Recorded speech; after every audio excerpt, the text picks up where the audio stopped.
Greetings, this is Obi-Wan Kenobi, and I have drifted into the Underworld. The Star Wars Underworld. I have a bad feeling about this. Here we go. We must go to the lower levels. The Underworld. You've taken your first step into a larger world. You're after something. Ben. Since I've started the Underworld, I've met so many great friends. Chris. I grew up in the 1990s, and mall packaging is nostalgic for me. Dominic. What I love most about Star Wars is that it's fun and it's all-round good times. So, this is where the fun begins. May the Force be with us. This thing really moves! Woo! I like this! I can't believe you came all this way to see me. Why am I not in the intro? I gotta come up with a snappy line. Well, hello again, everybody, and welcome back to the Star Wars Underworld Podcast, your weekly source for all the latest breaking Star Wars news, rumors, and discussion.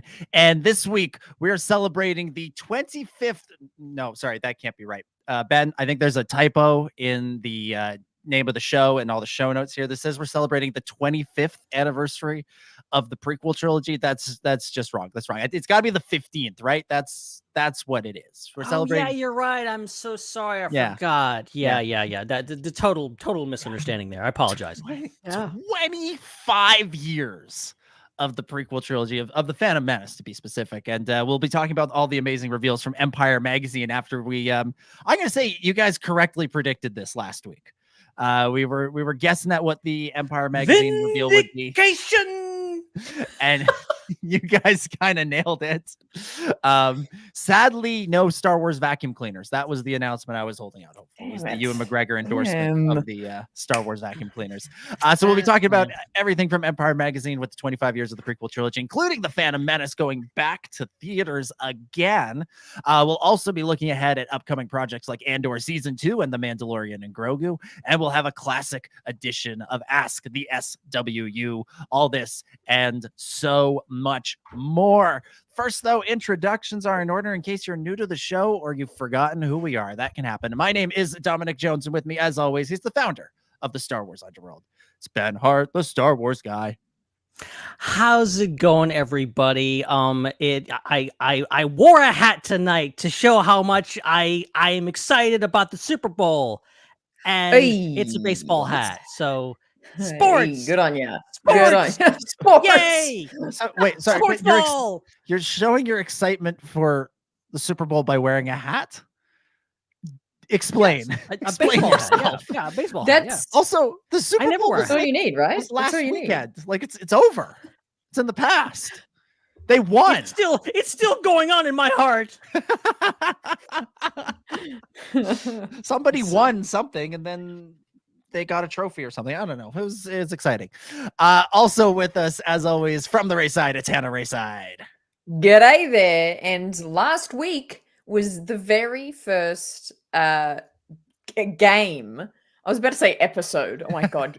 Game of NFL I have ever watched in my life. I watched the entirety of the Super Bowl from start to finish. The entire I'm so thing. sorry. I understand about 7% of it now. So I started at 0. Now I'm about 7% understanding of how it works. But yeah, great to be here and celebrate the prequels, which, just to assert my dominance, is older than I am. So I'm a youthful person. Yeah. Hannah, were you watching the Super Bowl holding out hope that an Acolyte trailer was going to pop up? Yeah, you know what, Dom? When you experience heartbreak, you don't highlight it again, okay? You let it go. See, maybe a little bit. I think a little bit. Yeah, a little bit. Days away, still hurts. A little bit. See, this is the first year in a while where I've missed most of the Super Bowl. I can't say what I was doing, but it was exciting. Okay, all right, sure. All right. What were you doing? What, were you back there making the Acolyte trailer yourself? What do you mean you guys? I don't know. No, I wasn't doing that. But I missed most of it. And That's the most I've enjoyed the Super Bowl in many years, is by not watching it, because I've done what you've done, Hannah. I recognize the watching for the Acolyte trailer. I've done that many years, going into it, going, there's going to be a trailer for The Last Jedi. There's going to be a trailer for Rogue One. There's going to be a trailer for The Rise of Skywalker or The Mandalorian or whatever. And every time, except the Solo year, every time I come away disappointed. And all I've been stuck with is boring ass American football game. Anyways, well, we have a lot to get into this week. Although surprisingly, I'm looking down our show notes. Not a lot of Bad Batch in here, Ben. I'm kind of surprised. So weird. Yeah, it's so weird. Like we're less than a week away. Like this is ridiculous. The show comes out in like no time. Like it's just around the corner. I'm kind of shocked that there isn't something this week, that a second trailer that is like not groundbreaking but is still interesting. I don't know. I would have thought there'd be something more Bad Batch related. All I've seen is all the influencers who got to watch the episodes early posting their spoiler free reactions. Damn you. Screw you. You guys. I hope you enjoyed it. I hope you choke on those episodes. I don't even know how to make. I hope you had so much fun watching those episodes that I wish I could watch too. Yeah. Well, here's my question for Bad Batch though. And one thing, they've been really open and really great about telling us a lot about like when we can expect the season, every episode titles, release dates. I'm waiting on a release hour, because we haven't gotten one of those yet, and I'm starting to get scared. I'm starting to get scared that the 3 a.m. the launches are coming back, because they launch at 12 Pacific time, and that is 3 a.m. my time, and I really don't want that. I really liked having the episodes come out at 9 o'clock. That was so nice. That was prime TV hours.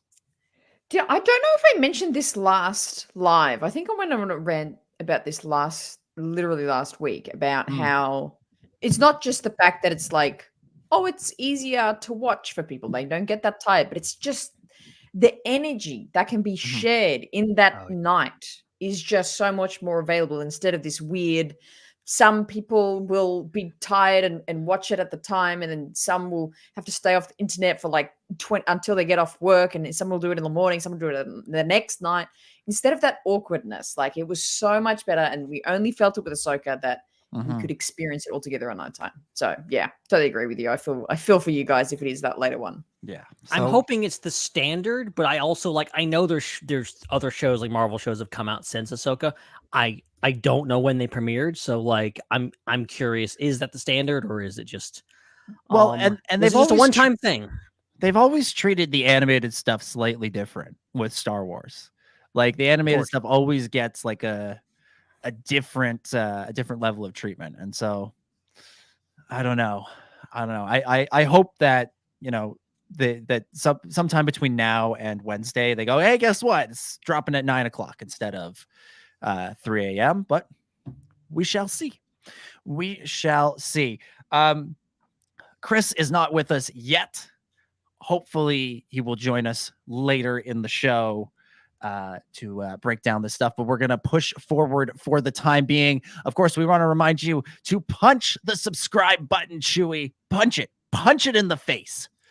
And make sure that you never miss an episode. Subscribe on YouTube, subscribe on Apple Podcasts, subscribe on Spotify, subscribe everywhere. And during the show, if you want to super chat with us, that's a way to guarantee that your questions get included in Ask the SWU. And it's also a way to, make a nice little financial contribution to this show and make sure that we can continue to make shows and continue to do cool things at events like, say, Star Wars Celebration, which we can now say is next year. It's no longer 2 years away. It's now next year. So super chat with us, or you can become a channel member. And join our strange little clone battalion. And if you are listening on a podcatcher or anywhere that lets you leave a review or a ranking, please do so, and preferably 5 stars, unless it's out of 10, in which case 10 stars. And keep the discussion going between episodes. Join the Star Wars Underworld Network Discord. A link is in the description for all sorts of fun things like movie nights, game nights, discussions, and of course, the other way to get your questions in for Ask the SWU is to post them in there. Anything we should know about, Ben, coming up on the Discord?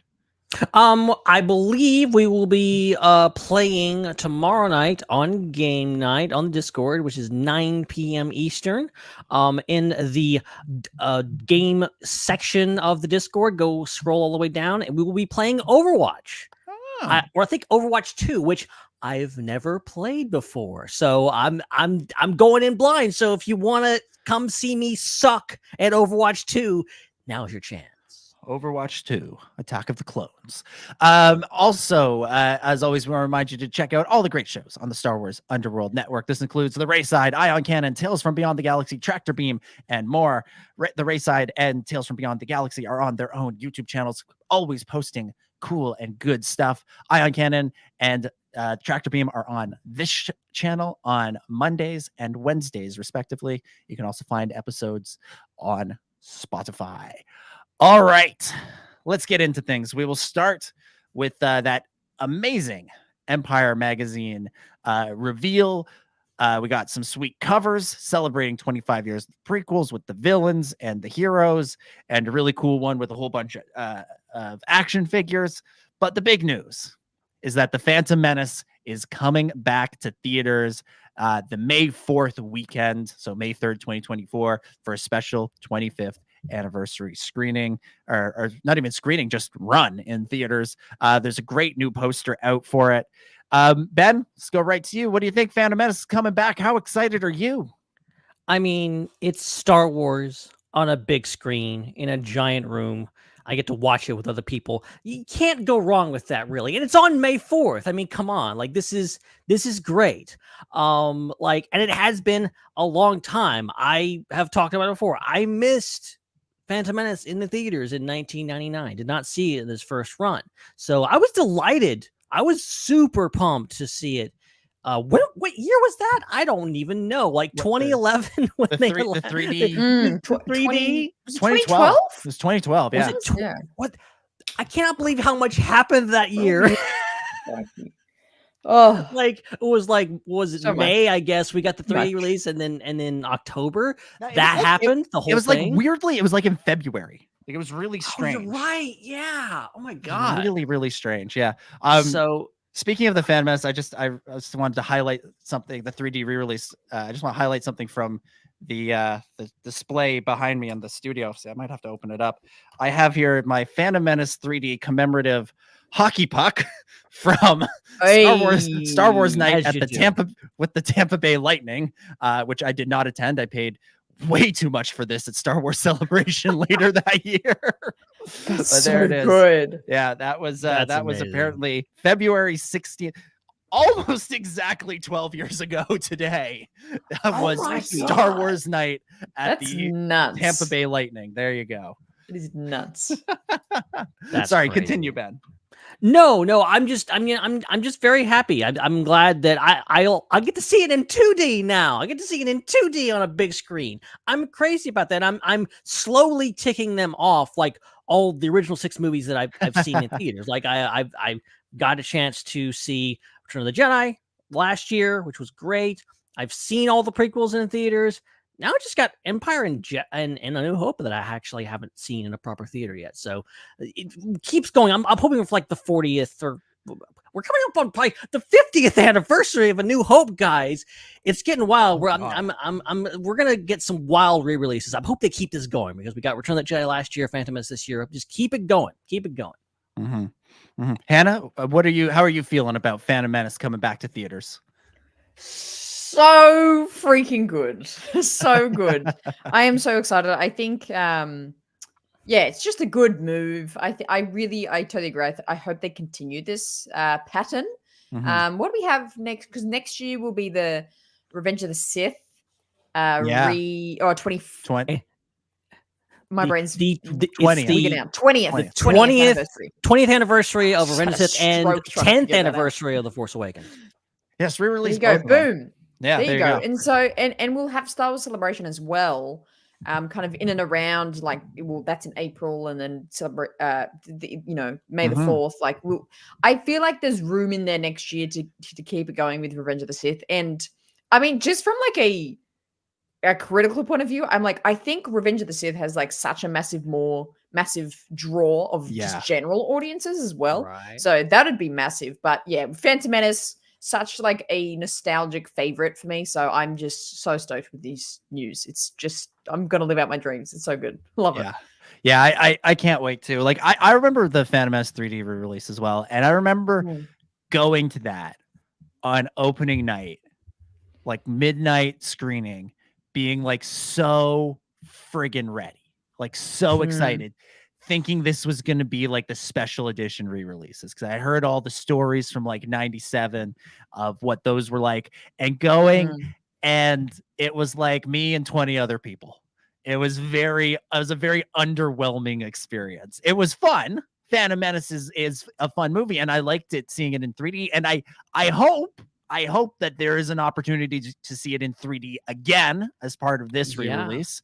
I think that would be a lot of fun. And I think if they do Revenge of the Sith next year, they should also do that in 3D. That would be really, really cool.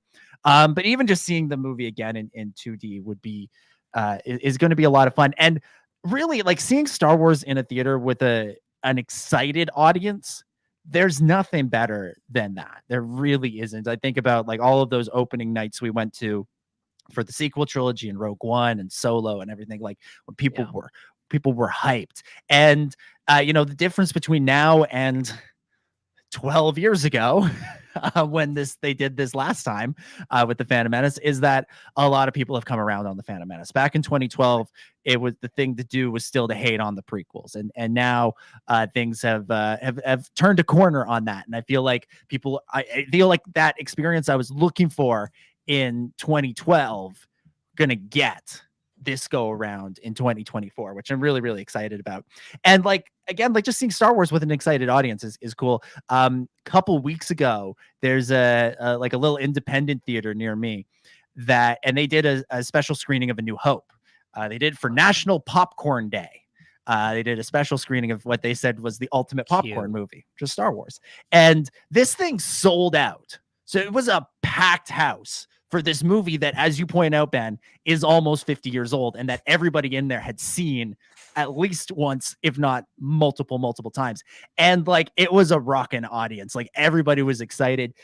When the opening titles hit, the music starts and everybody's cheering and hollering, and there's lots of laughter, lots of applause during the movie. And then the movie ends, and there was this like really sustained round of applause that just kept going. Like, not the sort of like, usually a movie ends and if people clap, they clap for like a second and then it's over. This was like, people were clapping like Harrison Ford, George Lucas, and John Williams were about to walk out from behind the screen again for this movie that everybody had seen so many times, which was just amazing. And the other thing that was great about it that I just had that was like specific to my experience, because sitting on one side of me was Matthew, Ion Cannon, and on the other side of me was this like boomer Gen X couple that were there. And the dude, he was there mainly to grumble about the special edition changes. Anytime something from the special editions came on, I could hear him going, why would they make him do that? But the CGI doesn't make any sense. Why would the Greedo shoot first? And even like during the credits, when the special edition credits come up, he's like, well, special edition. And then his wife was there, and she seemed to be there mainly to swoon over Harrison Ford. And like, literally, when Harrison first shows up on screen in the cantina, I heard her go, oh. That's so good. I was like, yes, of course, yes.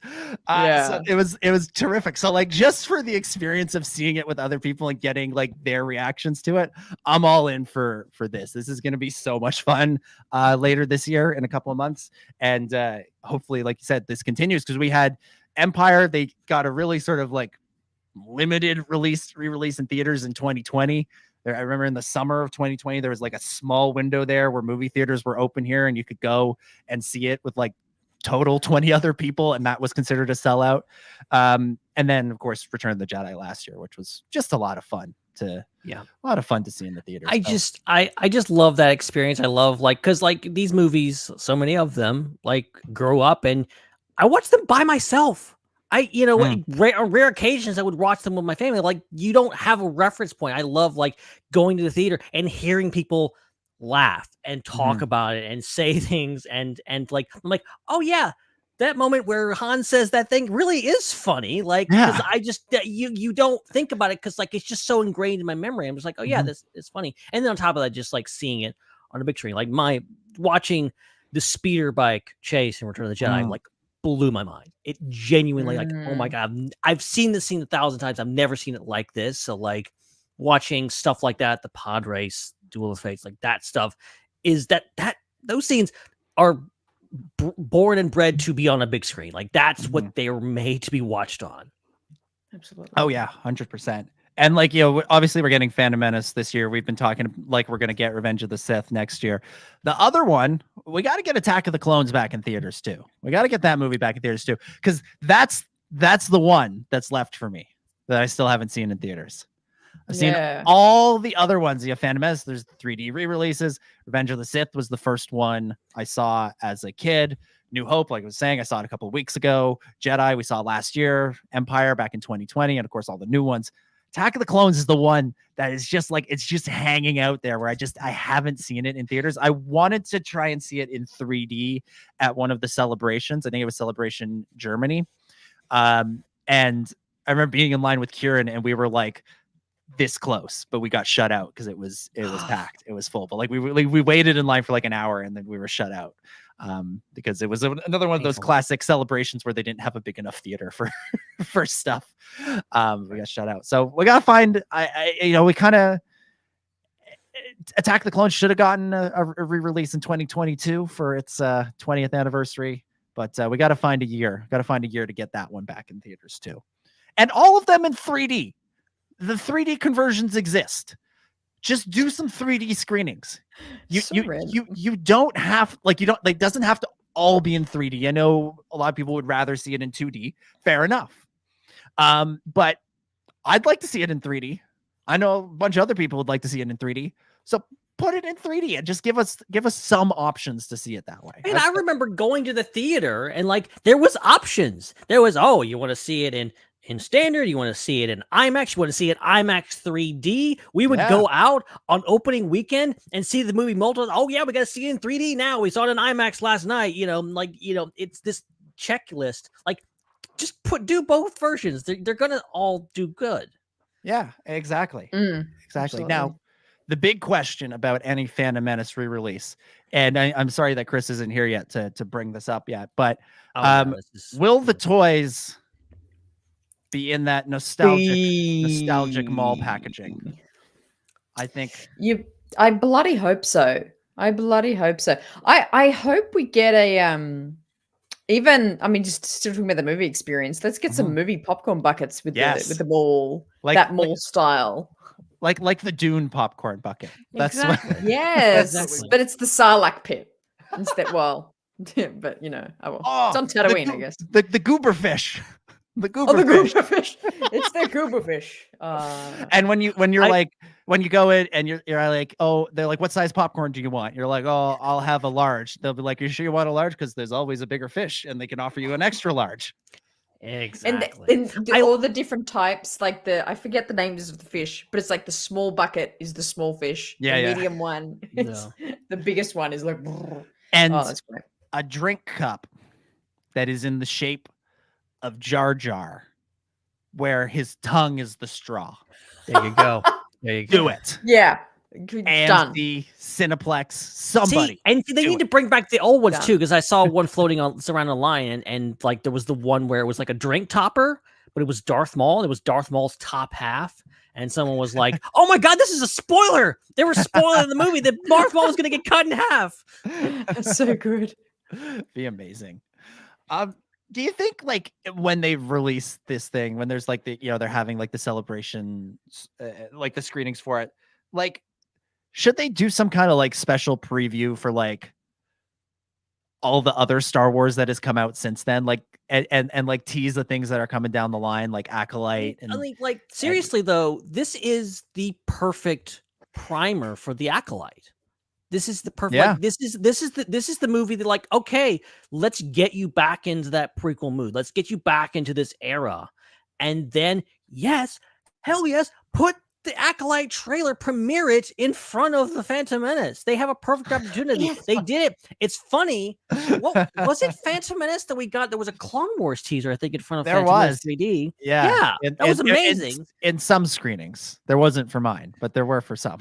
Right, and then a more recent example is in front of Rogue One, the Rogue One release. We got Andor. Oh yeah, teaser. Yeah, so I forgot. we got the whole warehouse scene. Yeah, we've had a Star Wars. You know, we talk about how there's no Star Wars movies in theaters. We've had a Star Wars movie in theater every year for the last 3 years in a row now. There was Rogue One in 2020. You're just reusing them at this Return of point. the Jedi in 2023 and Phantom Menace in 2024. Who needs the Mandalorian and Grogu? Forget about it. Let's just keep re-releasing the old ones. But Somewhere a Disney executive is going, yes, exactly. We don't have to spend money on things anymore. Just thank put the you. old shit Let's just out get it again. out again. Just Yeah. put it in. But the timeline works out because I don't know if this is going to be. We're going to mention it in the news a little later, but they're somewhere in the rumor mill for the week. I kind of said meal there. I meant Yeah, mill. the rumor meal. Yeah, That's yum. what you order at the Eat it up. Eat it up. You're like, hi, I'd like one rumor meal, and they're like, okay, so the Acolyte is coming out in the summer. Would you like fries with that? And you're like, yes. And they're like, okay, Thank you Bad so Batch much. is actually going to be going to lead into a spin-off show about something else. Oh, it's so good. Yeah, exactly. Rumor meal. It's because they said Acolyte was probably going to be in summer or late summer, which is in the US, which I believe is like July, if I'm not mistaken, around July. It's like, drop the trailer in May. Like that trailer comes out for May 4th, where you have Phantom Menace on May 3rd coming out. It'll be across those few days.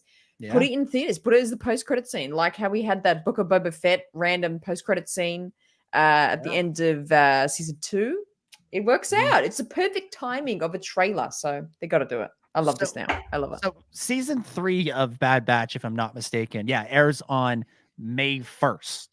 And it's kind of like a thing where like the next day you get the trailer for the next thing.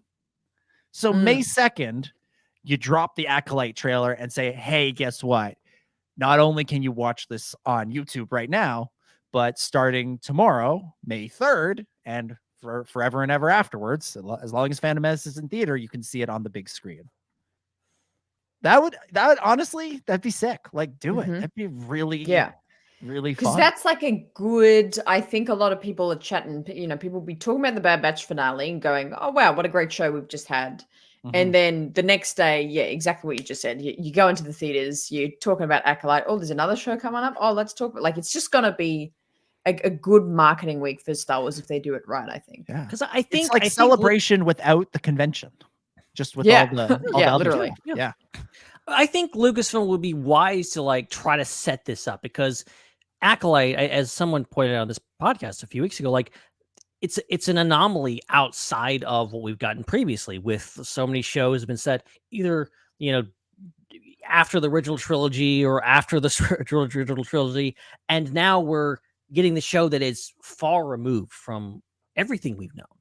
And I think a good Acolyte trailer would be like before the dark times, before the fall of the Jedi, like doing that and like saying like before the prequels, like you've seen it all. Now we're going further back. We're going past the Phantom Menace, and then doing that, but literally in front of the Phantom Menace before you're gonna watch the Phantom Menace, or post-credit scene. Come on, do it. Do it before the damn movie. Let the movie end. Let the movie end on like the high. Like let people leave the theater going, yeah, Phantom Menace was awesome. But do all that stuff leading up to it. Like I tell you what, this is what they got to do. They got to do a fake out. So ads, whatever, the lights go down, the movie's about to start. Bam, Star Wars. You get the opening title, and then but the crawl isn't Episode 1, The Phantom Menace. The crawl is Star Wars: The Acolyte. And it's like a crawl, and it's pretty much like a blurb of the show. and then it's like only like 20 seconds of like whatever that trailer was for in celebration. Yeah, it's just a few shots, boom, boom, boom, and I like that's the trailer. I like the idea of doing a crawl for these Star Wars shows as like marketing for them, because that, like, I've said this before and I'll say it again. So that's something I miss about Star Wars is the opening crawl. And you know, all the shows, they have their title cards and they have their opening themes, and the opening themes are really, really good. The Andor one, the Mando one in particular, those two really stand out. And like those are good. Like, I don't want to take anything away from them, but they're not the crawl. Nothing's the crawl. The crawl is the best thing. And this is something it's always baffled me about Disney and their decision making around Star Wars is you have the best thing, the best way to open a movie or open any story. Why aren't you doing it? Why did they stop doing it for Rogue One? Why did they stop doing it for Solo? Like Solo, they basically did it. They just did it in a different format, which is dumb. And then on the TV shows, they're so desperate for like an iconic, like Marvel-esque opening thing that they have the stupid ass thing with the helmets. The greatest thing ever. I hate that thing so much. I don't hate it, but like I just think it's dumb. When you already have that iconic thing, everybody knows that's what that is. You see text moving through space going backwards. You're like, oh yeah, it's Star Wars. Yeah, I get that.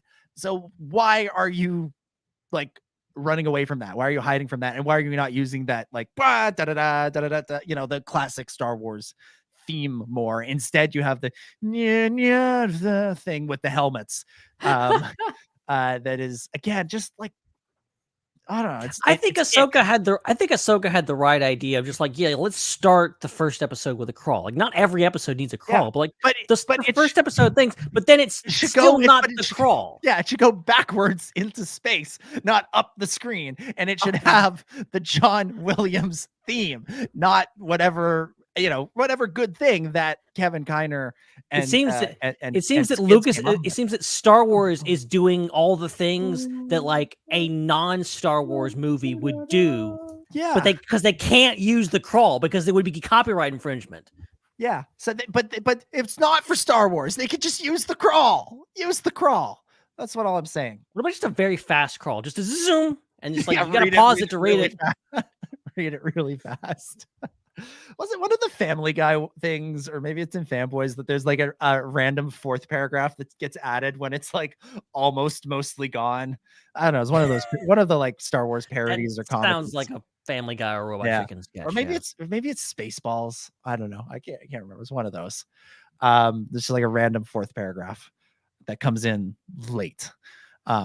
Anyway. But that's neither here nor there. We will get the crawl with the Phantom Menace in theaters. That's and as Thomas points out in the chat, like Kathleen Kennedy said that the crawl's coming back in the new movie, so we don't have to worry about the movies anymore. I believe that for New Jedi Order. I believe that for Dawn of the Jedi. I even believe that for Heir to the Empire. I'm a little suspicious Mando and Grogu isn't going to have a crawl. I think Mando and Grogu might be like, no, we're a continuation of the TV show. We're gonna have the phenomenal Ludwig Göransson, Mando theme, and we'll have a sweet title card, but we're not gonna do the classic John Williams. We'll save that for one of the subsequent movies. So we shall see. Yeah, we'll see. Anyways, let's keep going with some of this stuff from Empire Magazine. So some amazing pictures that were released. This one of Hayden Christensen with Vader's shadow, kind of a recreation of sorts of the Phantom Menace poster with Jake Lloyd from back in the day. Ian McDiarmid with his hand on one of those like science orbs. He's so good. That's really good. Yeah, so good. And Ian McDiarmid embracing his thespian side, which I think is his main side, hiding behind a curtain in red. Very, very cool. We have some quotes from some of the actors. Hayden Christensen says about the legacy of the prequel trilogy, I think that those movies have held up well over time. It feels like vindication for the work that we did. Everyone that worked on those movies thought that we were a part of something special. We all wanted to do our very best work, and we cared about it a lot. And to see the response from the fans now, it's very cool. I always feel like these quotes like that, as sort of standard and regular as they are now, when they come from Hayden, I feel like they mean something extra, because everybody else just about went on and had a great career. Ewan did, Natalie did, Liam Neeson did, Sam Jackson, like a lot of those guys continued on to have great careers. Hayden kind of vanished after Revenge of the Sith. He did like a couple more movies and then he went away, and it's not until recently that he sort of reemerged. And you know, I'd love to give Hayden Christensen some truth serum and ask him what that was really like, because I remember when he made his return to Celebration in 2017 for the 40th anniversary of Star Wars panel. He kind of walked out in a way where he was like expecting to have to duck a rotten tomato or something that was going to be thrown from the audience, and instead was a little bit surprised to like that he was getting a standing ovation. So at any time that you get those quotes from him, I just feel like it means something, because I feel like he's went through more than he's shared with us, and not that he owes us anything, but just I feel like he's gone through more than he's talked about. Really, right? Yeah, man, I'm like welling up thinking about it, like how much like he would feel so, 100% validated. Well, I mean, and Ewan McGregor, I think. And there's some quotes from him in here as well, but like he's had a very public up and down like relationship with the prequels. I think like there's that infamous footage of him on a red carpet somewhere when he finds out the title of episode 2. He starts laughing about it, like, you know. And then there's other things where he talked about recently how like, yeah, it was rough, man. Like, I think his exact words were, yeah, it was rough making the first one, and then we had to make 2 more. Like, you know, it was really bad for him. But then like you see the welcome that he got at Celebration, it freaking touched him so much. And so much so that he's continuing to come back and doing all these conventions together. And now Hayden's doing all the conventions. It's just so great. Ben, you remember at Celebration Anaheim 2022, you and I were just walking the floor. It's like the last day. We're just chilling. We're walking the floor. And all of a sudden we hear a lot of screaming coming from the Star Wars live stage. And we're you know, most of the time when you hear a lot of screaming coming from one place, you want to walk in the other direction. Star Wars Celebration is nice. You generally want to walk towards it. So we walked towards this, and like they had just like cut into a panel. Like they were showing a panel and they had just cut into it. And the hype man is out there and he's getting everybody psyched up. And then he goes, all right, Star Wars Celebration, make some noise for Ewan McGregor. And Ewan comes out. And this was this like unplanned moment where he was just like, he was in this like last hour of Celebration. He was the only person on stage, the only person there. He just walks out by himself, just starts talking. There was no host around to interview him. He just walked out and just like addressed the fans and gave this like, you know, emotional, heartfelt speech about how great it had been to be back and how wonderful it had been to meet everybody and how much fun he'd had and how excited he was for Obi-Wan Kenobi. And he kind of promised us a season 2. I remember him saying something like, "Oh, I can't wait for you to see Obi-Wan Kenobi season 1 and 2 and 3 and 4." Yeah, and I remember tweeting out like, you know, Ewan McGregor confirmed season 2, and then people are messaging me going like, "Did he really confirm it? Did he really confirm this season 2 and 3?" And I'm like, "Yes, he did." But we'll see about that.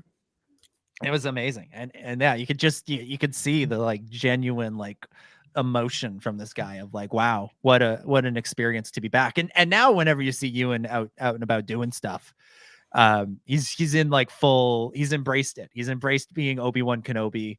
He's embraced the love that exists for the prequels. He's embraced the memes. I saw a thing of him where someone gave him a hat to sign. And they said to him, "Oh, Hayden signed it yesterday." He's like, "Oh, I want to make sure I sign above him so I have the high ground." It's like, yes, good memes. Embrace the memes. I love it. Someone else who has embraced the memes, Ian McDiarmid. He was asked what line of dialogue he gets asked to recite the most. And he says the one that fans they like the most is "Do it, people just love it. I love the idea of just walking up to you to Ian McDiarmid on the street being like, say do it, and him just being like, well, it makes sense though, because it's the one line he said in all 3 trilogies. And I realized recently that he says it every time he says it, it's more intense. Like in original trilogy, he says he's like, do it. And then Revenge of the Sith, he's like, do it. And then in Rise of Skywalker, he's like, do it. When does he say it in Rise of Skywalker? Forgive my He's like, do it. Make the sacrifice. This is why you're the trivia. I've only seen Rise of Skywalker 3 times. I can still recite the whole thing. You've seen it more than 3 times, Ben. I'm pretty sure I've seen it more than 3 times with you. Like, I think the 2 of us has hit 3 times together. Is what I'm saying. Damn it! The one person who could catch me in a lie. Yeah, I'm pretty sure we saw it like 4 or 5 times together that opening weekend. Anyway, good stuff. Let's see. Ewan McGregor talked about filming Qui-Gon's death scene. He said there are moments in any script that become like little pinnacles, that there's an expectation that you hit emotionally. And that was one of them. I was so fond of Liam. He's such a generous and wonderful man. Playing it was super easy because he was right in the moment with me and I was there with him. That's an underrated emotional scene in Star Wars.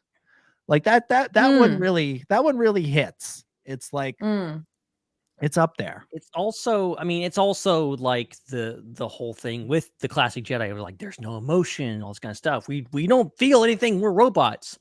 And like Obi-Wan, like he embraces the darkness for like a minute. Like he's trying to absolutely destroy Darth Maul, and then has a really heart-to-heart conversation with Qui-Gon, and it's such a well acted scene. It's so good.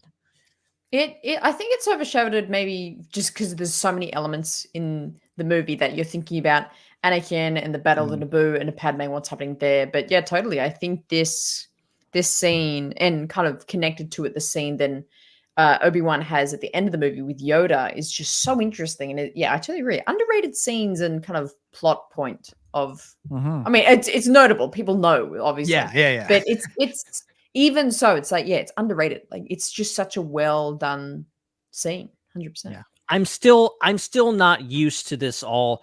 Okay, we all agree we can at least appreciate the prequels. I'm still in the mode of I have to defend them with my life. Like, I have to, like, everyone around me is against me. They hate them, and I have to fight them all off. Ben's ready for a brawl. He's got his lightsaber. Come at me, bro. Fight or flight. Still. And finally, Natalie Portman. Natalie Portman was interviewed for this Empire magazine story. She talked about playing Padme. She says, I was worried about doing it and that I wouldn't be able to do anything else after because the series carries such a mythology in American life. But that was precisely why it was such an incredible opportunity. It bridged my career from child to an adult. Yeah. I want to hear more from Natalie. I want to hear more of her reflections on Star Wars 25 years later. And I mean, we were just talking about like Hayden and Ewan's journey to like appreciating the prequels and fans appreciating them. Natalie, I don't think has gone on that journey yet. And I really want her to. I want her to go to Celebration, do all this. The closest we have was when she hosted Saturday Night Live a couple of years ago, and she did the like second version of her rap song, and she does the one bit like in the cheap Queen Amidala costume, and say something about the mother effing prequels. Like that sequence is that's about as close as I think she's come, which is still pretty good. I think there's some way, and I think Ben, you're right on the money, that maybe Hayden and Ewan's experience, whether she speaks to them or she just is aware of their experience of the validation and love they are like shown, maybe that could sway her in some way to show up for just one day of Star Wars Celebration 2025 to celebrate Revenge. I really hope that she can be swayed for that. That'll be cool. I mean, the first thing that has to happen is Lucasfilm has to freaking cast her in something. Good Lord. What are you waiting for? Yeah, I feel like we've had a couple of opportunities. Like, there could have been space for something Padme related in Obi-Wan Kenobi. Yes, they talk a lot about Padme without ever saying the name Padme or Amidala or anything like that in Obi-Wan. I feel like there was an opportunity there. I feel like Ahsoka, there's kind of a low-key opportunity to do something in there because obviously there's the Anakin connections, but also like Ahsoka and Padme were friends. Like to me, like the best moment in the first season of Tales of the Jedi is in the last episode when Ahsoka has gone to Naboo to go to Padme's funeral, and like Bail Organa has tracked her down and he confronts her about it. And he's like, "What are you doing here?" And she's just there with like tears in her eyes. And she's like, "She was my friend too." And it's like now they're like underratedly like heartbreaking moment in Star Wars. And I feel like, you know, especially now that we are getting a second season of Ahsoka, seems like we're going to do some Mortisy stuff and Force stuff, and maybe there's some opportunities for some visions or flashbacks or something that, you know, obviously the Anakin relationship with Ahsoka, that's the key one, that's a big part, but you know, it's not the only relationship in Ahsoka's life. And her friendship with Padme was meaningful to both of them, and not just in how it impacted Anakin. And I don't want to get my hopes up for Ahsoka season 2, but you know, we have the setup. We know that not only are Sabine and Ahsoka on Peridia, so is Anakin Skywalker. And we're assuming we're gonna get more of him, perhaps interacting with her. And like, you know, part of the theme of Ahsoka was Ahsoka dealing with Anakin's fall and all this kind of stuff. And like, he seems pretty at peace. What's the deal there? Has like the whole reason he went to the dark side was for Padme? Like what's the deal now? What does that conversation look like? Yeah. Let me give you a theory here where like what you're saying, we're going into the Mortis stuff. Not the last time, but when we were in Mortis in Clone Wars, the son reincarnated himself or showed himself as Shmi to have some sort of effect and conversation with Anakin.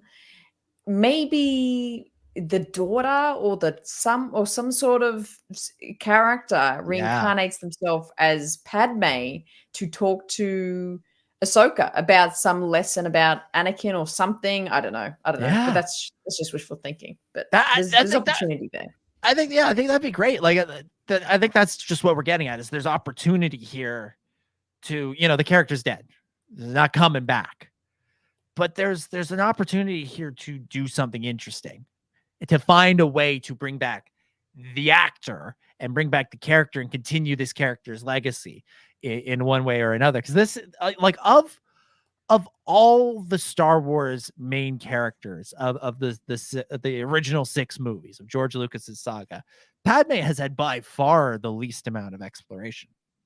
You know, she's a main character in the 3 movies. Her role is diminished in Revenge of the Sith because a whole bunch of scenes were cut out. You know, she was on Clone Wars, but she wasn't on it as much as Anakin, Obi-Wan, Ahsoka, Rex, and all the other main characters. And like, she got her first like solo novel like 6 years ago, like with the E.K. Johnston books. Like, this is a character that really hasn't seen a ton of exploration. And in a time when we've brought back so many characters and so many actors from the prequel trilogy, Hayden, Ewan, Jimmy Smits, Tamura Morrison, like these guys are coming back. It feels like there's Genevieve O'Reilly. There's another one. But like there's opportunity here to do the same with Padme and explore her story in a way that we haven't done so yet. The possibilities are endless. Like, just mention her name every once in a while. I'll take that at this point. Yeah, that's Kenobi, like, I still stand by that. I think Kenobi is just about perfect. That's one thing where I'm like, could nobody have said the word Padme? Was that did Leia just have to continue to not know her mother's name? Could Bail have not said for Padme to I nearly said to Ewan, to Obi-Wan? Like, come on, like, somebody say it. Somewhere in here. Anyway. Let's keep moving on. Well, the Empire magazine stuff again, just terrific. Just some gorgeous, terrific covers. I was kind of hoping for something new, like you guys were predicting last week with like where they got the cast back together for a photo shoot. Instead, it's these very familiar promo stills from the promotions for the movies back in the day, but they're still fun to see. Grievous looks great in that. I love Grievous in this, but it's just over the top, just there. Great. Yeah, great. Pretty terrific. All right, let's keep moving on. We talked a little bit about Mandalorian and Grogu earlier in the context of will it have a crawl or not? And what will the music be at the start of the movie? Well, someone who might have something to say about that is Ludwig Göransson, who scored the first 2 seasons of The Mandalorian and continued to write themes, I think, for season 3. He was interviewed by Games Radar Plus, and he was asked about the possibility of coming back to do The Mandalorian and Grogu. He says, that would be great to work on. I just saw the news the other day, and that's so fun. I don't think there's much to read into in this other than I think the job is his if he wants it. Right? Right. For sure. I don't think John Williams is going to swoop in and take this. I don't think they're going to go with the traditional John Williams score. I think Ludwig Göransson has got that. I mean, perhaps Joseph Shirley is up for the job. I'm game. I thought the music for season 3 was just as good as the other 2 seasons. I think he was a great replacement.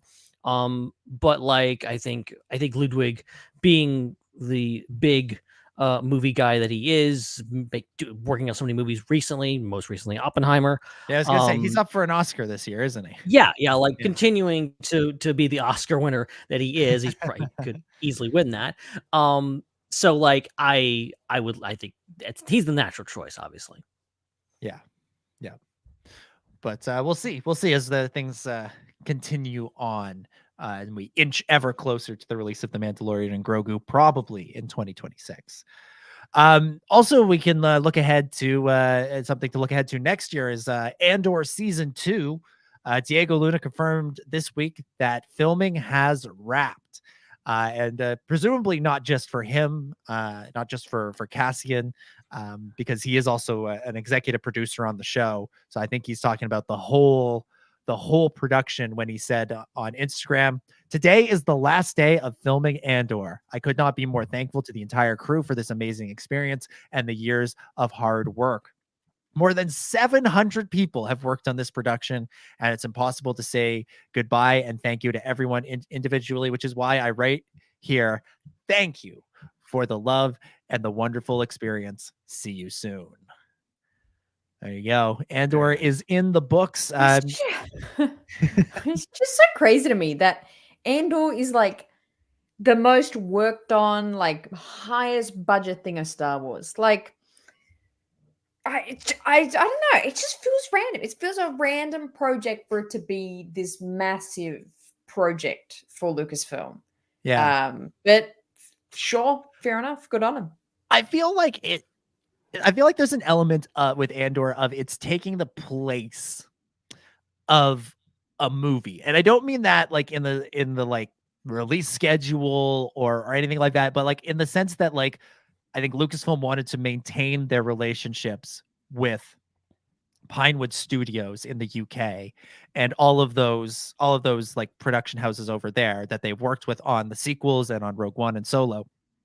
And as they were shifting production of television to Los Angeles, to California and Manhattan Beach and everything with the volume for Kenobi and Ahsoka and the Mando and Book of Boba, that like I feel like with Andor, they were like, we still need to produce some stuff in the UK so that we don't like lose our place when it's time to do movies again. And so I think that's why Andor, like a lot of the people working on Andor were people that worked on the sequel trilogy. And so it was kind of, there's some of that was going on. I think Acolyte also takes that place. Like I think when we hear about the Acolyte production, it's going to sound a lot more like the Andor production than the Ahsoka production, for instance. And that'll just be because it was produced in a way that was more like the sequel trilogy than the Mandalorian. Not saying one is better or worse than the other. It's just Lucasfilm wanting to maintain those relationships. And the reason The Mandalorian turned out the way it is because it was done by Jon Favreau, and it was kind of like that group of like, okay, Jon Favreau, Dave Filoni, both based in California. They were trying something new. That's why bringing in the volume and doing that, we can do this. We don't have to fly to London. We can do this in LA, and that's why that group of shows have kind of continued the similar production stuff. Mm-hmm. Yeah. Moving along, Hannah, you referenced this earlier. There was a report from Collider this week that Star Wars The Acolyte sets summer 2024 release window exclusive. Collider writes American summer, yes. Thank you. Collider writes, High Republic fans, the wait just got much more bearable ever since releasing its first trailer at Star Wars Celebration in London last year. The hype for the Star Wars series The Acolyte has only grown with fans here. Blah blah blah blah blah blah blah blah blah blah blah blah. Where does it say? That's like a whole article just summarizing. It's a lot of blah blahs. The show. Shame on you, Collider. To get to the last paragraph, which isn't even really a paragraph, it's just one sentence. It says, The Acolyte will premiere on Disney Plus in September 2024. It's called burying the lead. Yeah, it's a little bit like it's like they had a headline, and they're just like, we need to fill an article because the headline is the whole story. I don't know. Yeah, summer, great, exciting. That makes a lot of sense. It's good not to overlap with Bad Batch. I'm glad we're not doing that again. And I think, that's one of the, weird sort of benefits of the writer's strike and everything being paused last year was that, we were looking at a lot more Star Wars this year. There was going to be Andor season 2 at some point. There was potentially there is still likely going to be Skeleton Crew.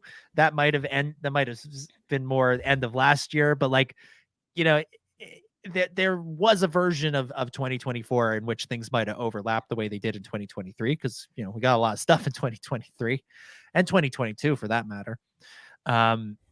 So I'm glad that everything will kind of have its own sort of moment in the sun. You have Bad Batch in the winter, Acolyte in the summer, or Bad Batch winter, spring, Acolyte summer, and then Skeleton Crew and Tales of the Jedi kind of fall winter, which would be nice. Yeah. Good. Yeah, absolutely. Excited. I'm predicting June. That's my prediction. Sort of roughly around the same time Obi-Wan Kenobi was coming out in 2022. I am excited. All right. Let's see. What else? What do I want to go to next? There's some stuff. Too many options. Yeah, there's some stuff from last week we didn't really cover. Star Wars Outlaws, the video game, is due to come out at some point within this calendar year. I feel like we kind of knew that. I feel like we were kind of assuming that. Thanks for being so specific, Ubisoft. Jeez. Sometime this year. Well, this was at some point. This news came out as part of one of those quarterly earnings calls. So it's really, they're talking to their investors. They're not talking to their fans. I got to think there'll be some sort of opportunity this summer at one of those video game events to, hype up this game and make some announcements. Or honestly, at San Diego Comic-Con. Outlaws had a big presence last year at Comic-Con. There was a panel that was kind of kneecapped by the strike because the actors were supposed to be on it and then they bailed on it because of the strike. But there was also a cool activation on the con floor where you could go and ride the bike from the speeder bike from the trailer, and they had sort of a volume-esque screen behind you that sort of played the background moving as if you were riding the speeder bike along a path, and you could film a video and stuff. I have a video of me doing this. It's really stupid. I kind of didn't know what to do about halfway through it, because you can only sort of go the stupider the more you should post it. Come on, what are you doing? Yeah, maybe I should dig that up. Because I think about halfway through it, I just sort of put my arms in the air and go, I don't know what I'm doing anymore. Because the first half I'm like riding along, but like there was no action. You weren't like being chased. Good. You're just out for like a joyride. You're like, oh nice. You expected there to be actual stormtroopers with actual weapons chasing you down to kill you in the con. Is that what you expected? Exactly, Ben. That's what I want. I want all of my convention experiences amateurs. to have I want all of my convention experiences to have a vague feeling of danger to them. Is really what I go for. Write that down. Yeah. Celebration 2025.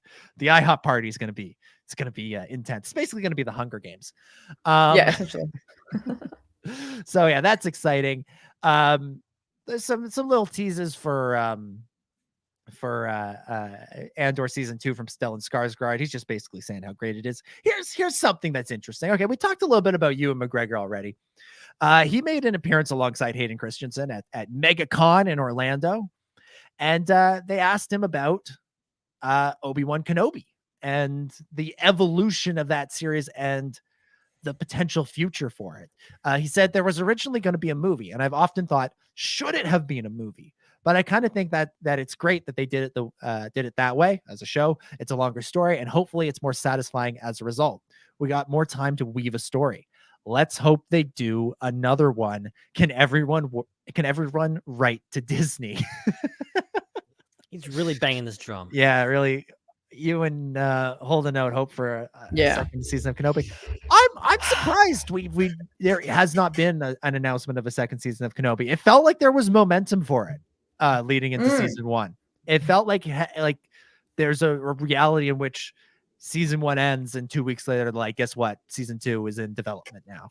But they have not gone that route for whatever reason. I feel like at the very least, there's potentials for spin-offs, like do an Alderaan series, or do a young Leia series, and have Obi-Wan show up in it. I think there's a lot of fertile ground there. Yeah.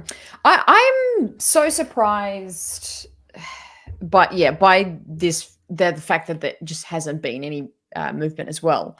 And I wonder if it's because perhaps the dotting the I's and crossing the T's needed to happen around the time of COVID still happening. Then I mean everything was alleviating, and then the Bobs switched over at Disney.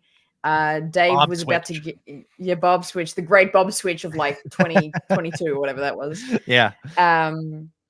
And they were like, oh, we want to kind of take things back to the big screen. Obviously they had the few, the movie announcements that was in April last year. And we're talking about April 23. Kenobi was May. When was that? When the hell was Kenobi? June? May 22. June. It was May, June. Yeah. In there, yeah. And I think between that 6 months, it just kind of maybe got lost in the pile of movement at Lucasfilm and Disney. Where I feel like if there was maybe a lot less I don't want to say turbulence in a negative way, but just there was a lot happening, maybe it would have been, you know what, this was actually really good. The fans loved the premiere, and that was a great event we did, and people are going nuts for Hayden and Ewan again. Let's make a season 2 where we do more storytelling like that. Let's go for it.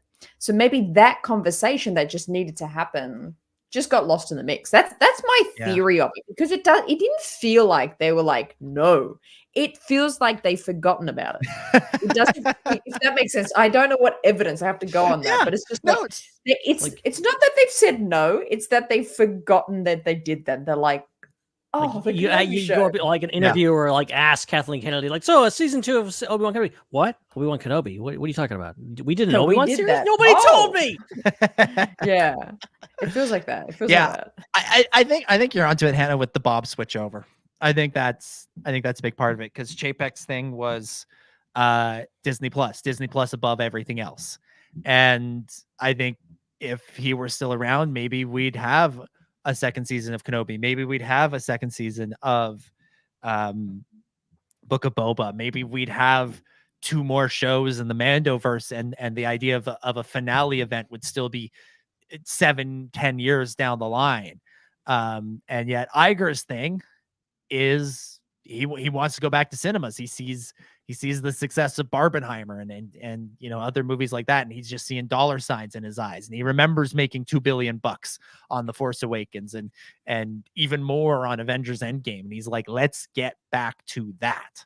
And you know, Disney Plus is great to support that, but it's not the main thing. So yeah, it's a shame. It's a shame because I've, you know, like we always said, the reason to do an Obi-Wan Kenobi show is because you have Ewan, you have Hayden at this point in their lives when they are still the right ages to play these characters at this moment in time. And Ben, you made a great point of like, why not an Alderaan series? Because you one of the great successes, I think, of Obi-Wan Kenobi was the casting of Vivian Lyra Blair as Princess Leia. Oh yeah. And kids grow up fast. Kids grow up fast. So if you want to do young Leia with the perfect young Leia, you need to do that now. Like scripts need to be being written now, and they need to get Deborah Chow back down to LA to start filming that like next week. Like let's go. My theory is that they're actually I think they will look at doing a young Leia either movie or show in like 3 to 5 years time, when Vivian's like 11 now. I want to say 11. She's young. And I think they would want to make a teenage Leia movie. So I reckon there'll be secret movement, and then I put my money down now in Celebration 2027 is the either announcement or like the release of a trailer, or maybe probably announcement, and then have Vivian at like 15 filming a movie or show for Leia. That's my theory. That is. I mean, she is growing up, but I think she can also grow into the role too. I think there's a lot of opportunities for her to do stuff when she's older. She's an incredible actress, and I think she's got a great career ahead of her. I think Lucasfilm would be stupid not to try to get her back at least one more time before she gets her 5 Oscars or whatever else. Just to confirm, Vivian is 11, born June 4th, 2012, which means she never saw The Phantom Menace in 3D in theaters. So for that reason and that reason That's alone, why they're doing it. It needs to get released again in 3D so that Vivian Lyra Blair can see The Phantom Menace in 3D, if no one else, just for Vivian, just for Princess Leia. That's how we do things in Star Wars, right? Okay. Naturally. Amazing. Yeah. The MegaCon Orlando, this panel between Ewan and Hayden, this was supposed to be like, I haven't watched it myself, but like apparently this was a really good time. Hannah, didn't you do like a reaction to it on the Raeside? Anything else sort of jump out at you from this show? That's a great question, but yes, I did watch both of the full interviews, and I think I put me on the spot with a question. I should have thought about this. This wasn't in the show notes. I'm just throwing this at you. Yeah. We didn't plan this bit. Damn it. I think, I mean, it's all that what we've said already. I think just the energy from them both is so positive. And I think maybe something we didn't touch on yet, or we might be, is what I'm thinking is the amount Hayden spoke about the Ahsoka show.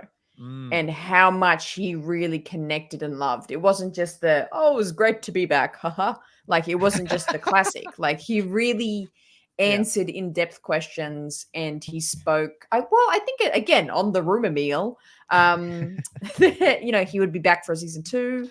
It definitely seems that way because he's really connected with Dave Filoni. He really spoke a lot about his experience with Dave and how much he enjoyed working with him as a director, and that there was a fantastic question about how Hayden works with the director-actor dynamic of him and Dave, and he just answers it with such enthusiasm and detail, which was really great to see. So I know Dave's in that creative position now at Lucasfilm, so I wonder if they will, with content going forward, lean into that fact. Like you can't deny that Hayden of the past, now, I think now is, and has been for a while, the most one of the most favored, revered characters. And I know we have the whole journey, the prequels, and we just talked about how hated that it was, but it's like now the pull and energy that is around Hayden Christensen, you can't deny that. And it makes me kind of just ruminate. I wonder what else they could do with him. And I know a lot of people are like, oh, the Skywalker saga is over, let's do more stories. But I'm still in the kind of plane of thinking going, we have what you said before, they're in a good age like spot at the moment to do more stories. What else could you do with Hayden Christensen? Because he is loving being back more than just the politeness. He's really enthusiastic about it. Absolutely. He, I do have one sort of pull quote from the panel where he talks about the response to episode 5 of Ahsoka in particular.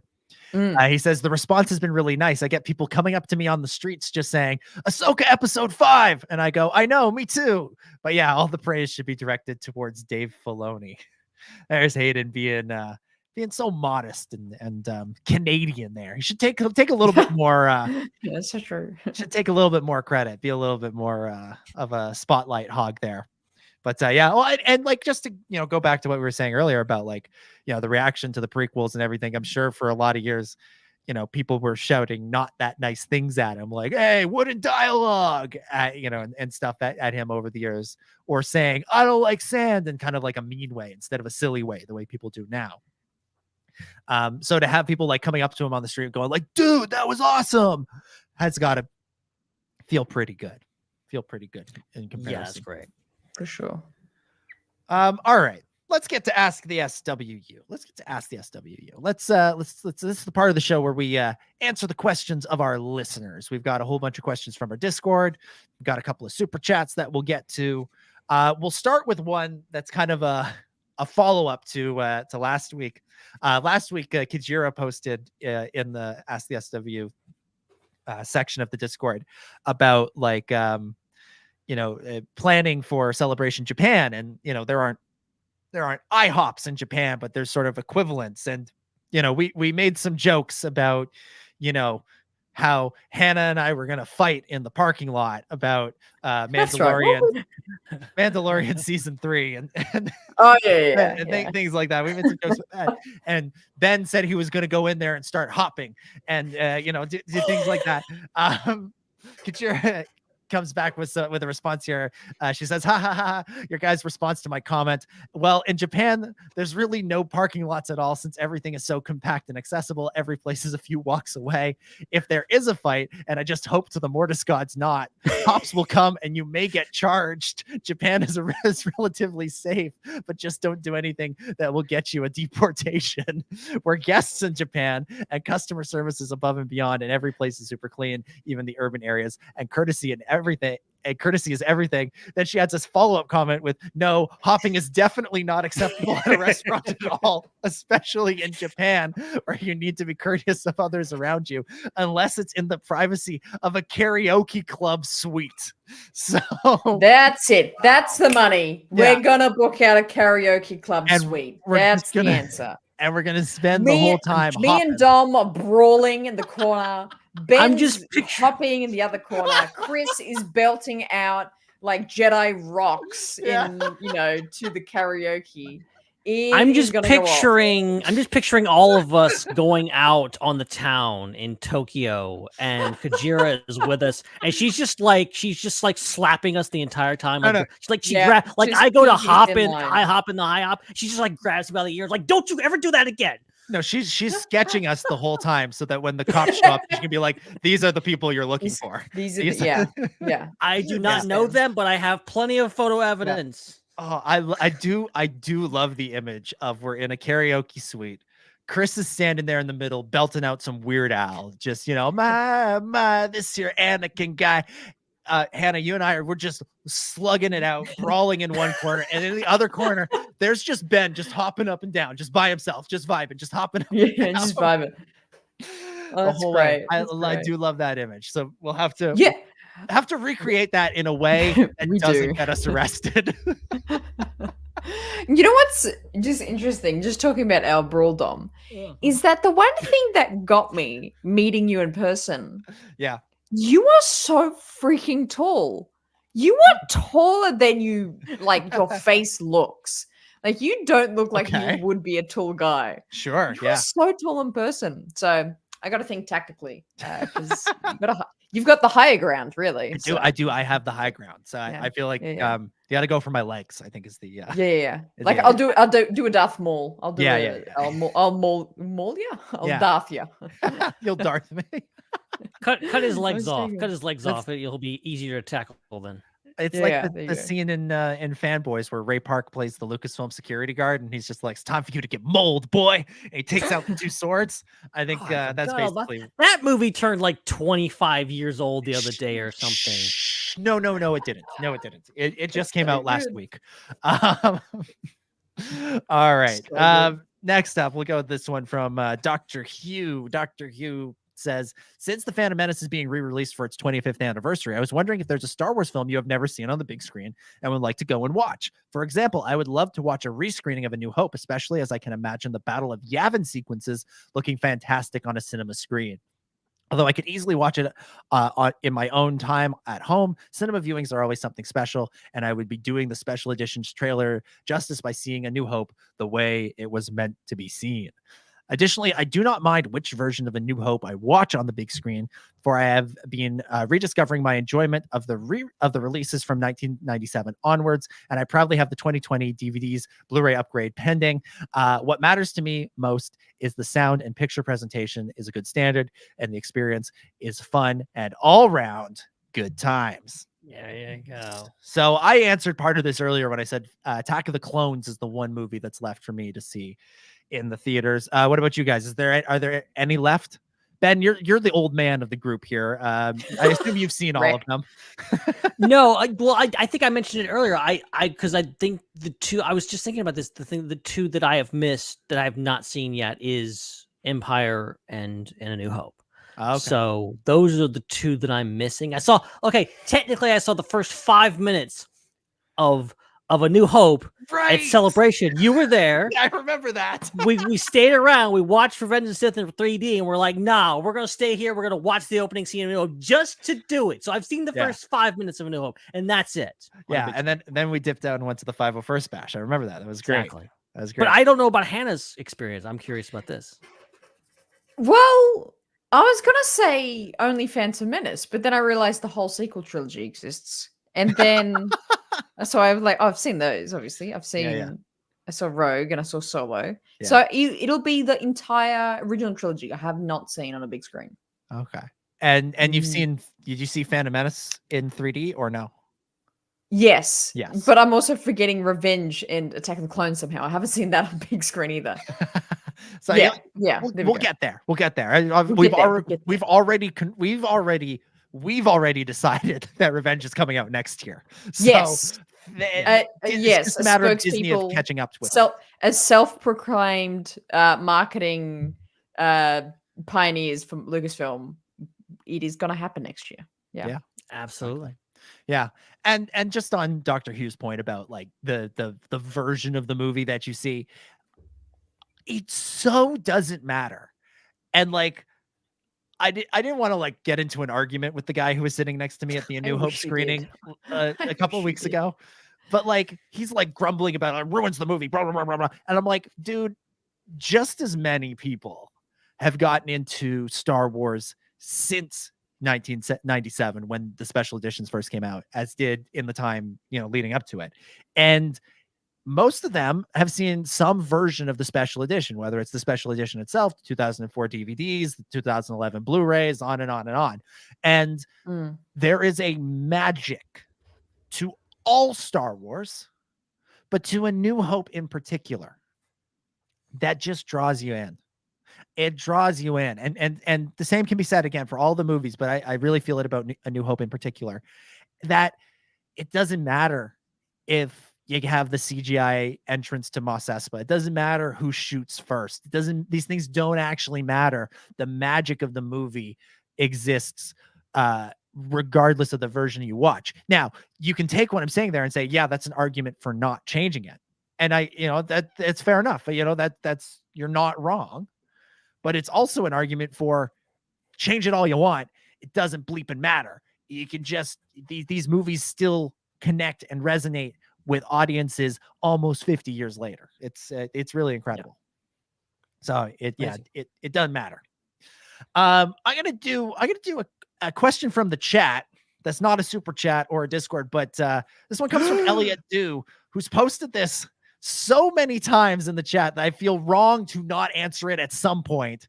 Elliot asks, what animated show do you guys want after Bad Batch? After the Bad Batch, what's the animated series you'd like to see next?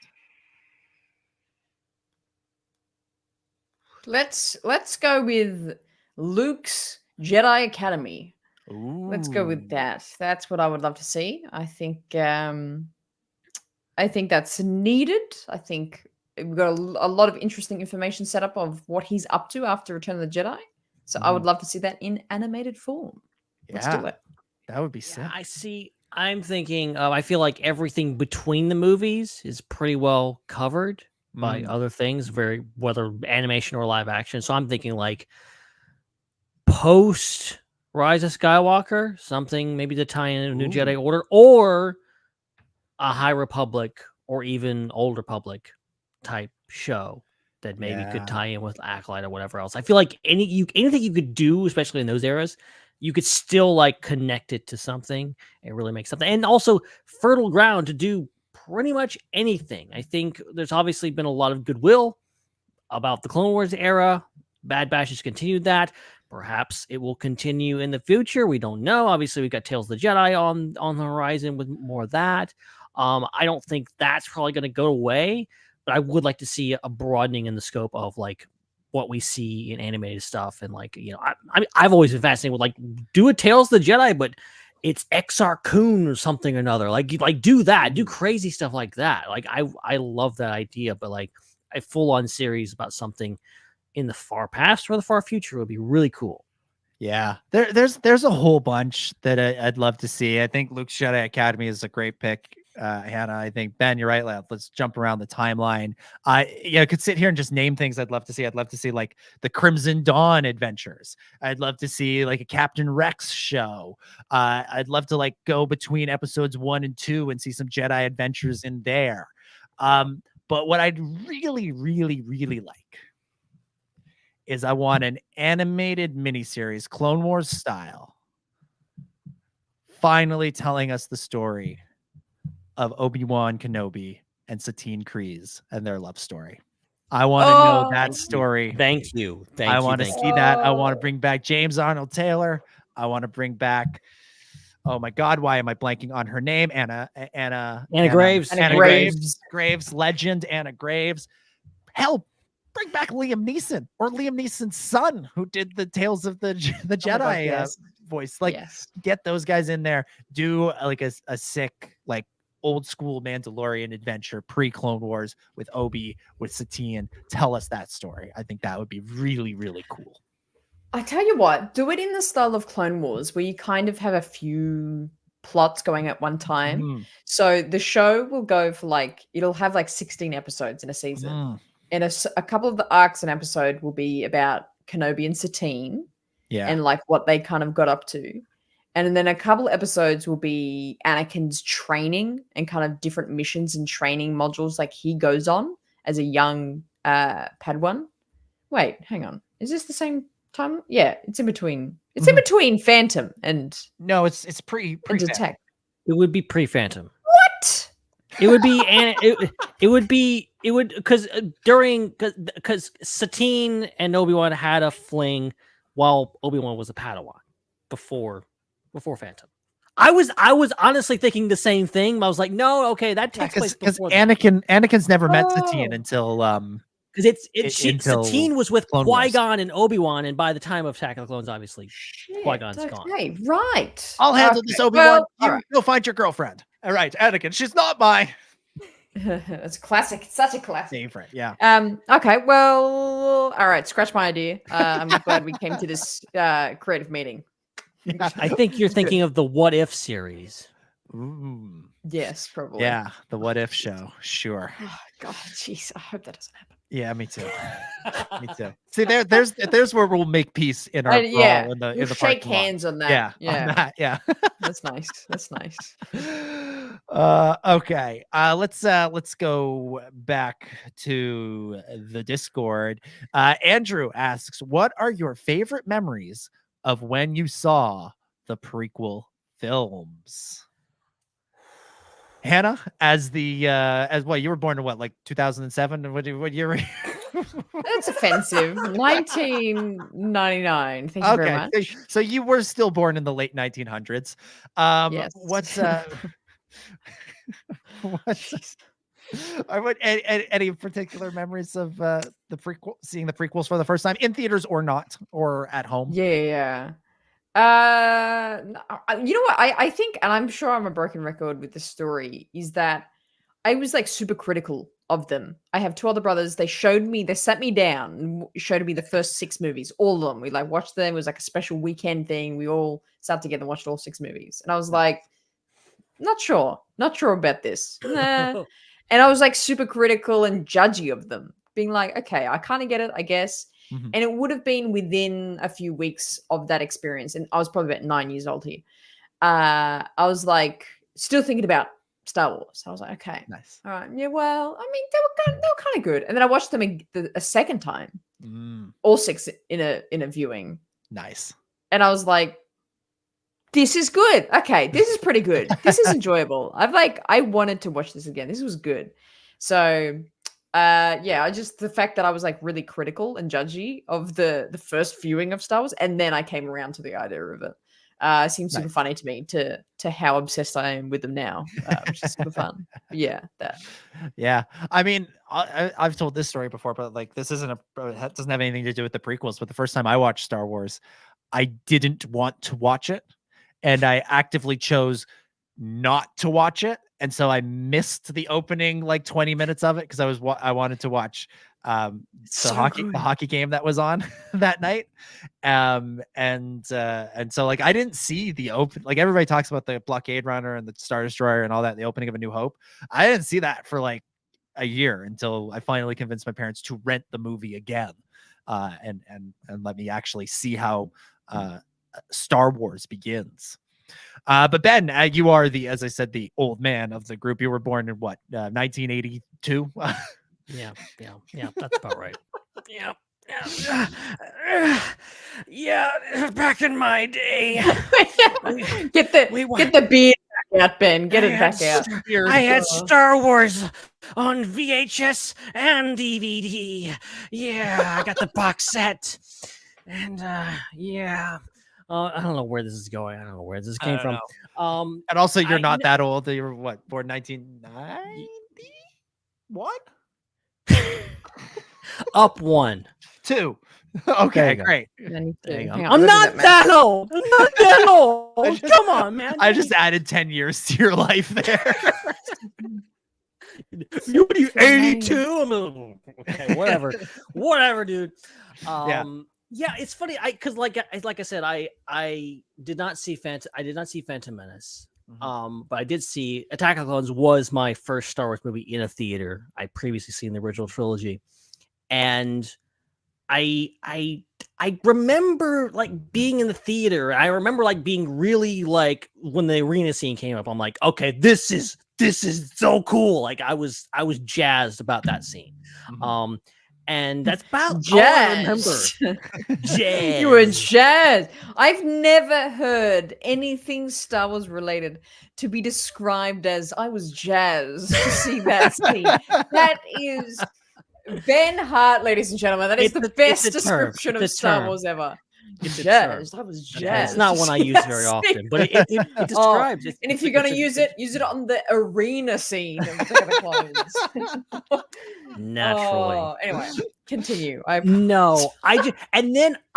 specifically remember the lead up to Revenge of the Sith. I remember like really being hyped about it, going, okay, this is it. This is the end of the saga. There's no more Star Wars movie after this. Yeah. I remember like family members would ask me like, okay, what's I'm like, I know what's gonna happen. I know what's gonna happen. I just don't know how it's gonna happen. Like I knew things. I had theories about okay, how was things gonna happen, but I knew like, okay, yeah, Luke and Leia are gonna be born, Anakin's becoming a Vader, all this kind of stuff. Like I had all this theories. Like was kind of my first taste at like that stupid theory thing that we do all the time now. I just do it on a weekly basis. And then I remember I don't remember actually seeing the movie, weirdly, but I remember the car ride home with my parents just having a conversation about it. Just like, oh yeah, it was. Nice. I remember it's really genuinely like a great memory that I have. Just like, yeah, we're just talking about what we just saw and whatever else, and me probably trying to explain it to my parents, as I still do to this day. For me, what I remember most is not the movie itself, because the only prequel movie I saw in the theaters when it came out originally, right? Like I talked about Phantom Menace 3D earlier, but was the only one during its original run was Revenge of the Sith. And I remember going to see it on opening weekend and everything, but what I remember most vividly was seeing the trailer for Revenge of the Sith. And it's that first teaser trailer, the one that has the old Ben lines at the beginning of, for 1,000 generations, the Jedi Knights were the guardians of peace and justice in the Old Republic. And I remember I was going to see a movie with my brother and my aunt. And we sat down to see the movie, and the trailers are playing, and I remember the 20th Century Fox logo comes up. And I remember just having this feeling that it was going to be a Star Wars trailer. I had no like sense that like, yes, you had to go see this movie to see the trailer or whatever. I just saw the 20th Century Fox logo and I knew Revenge of the Sith was coming out.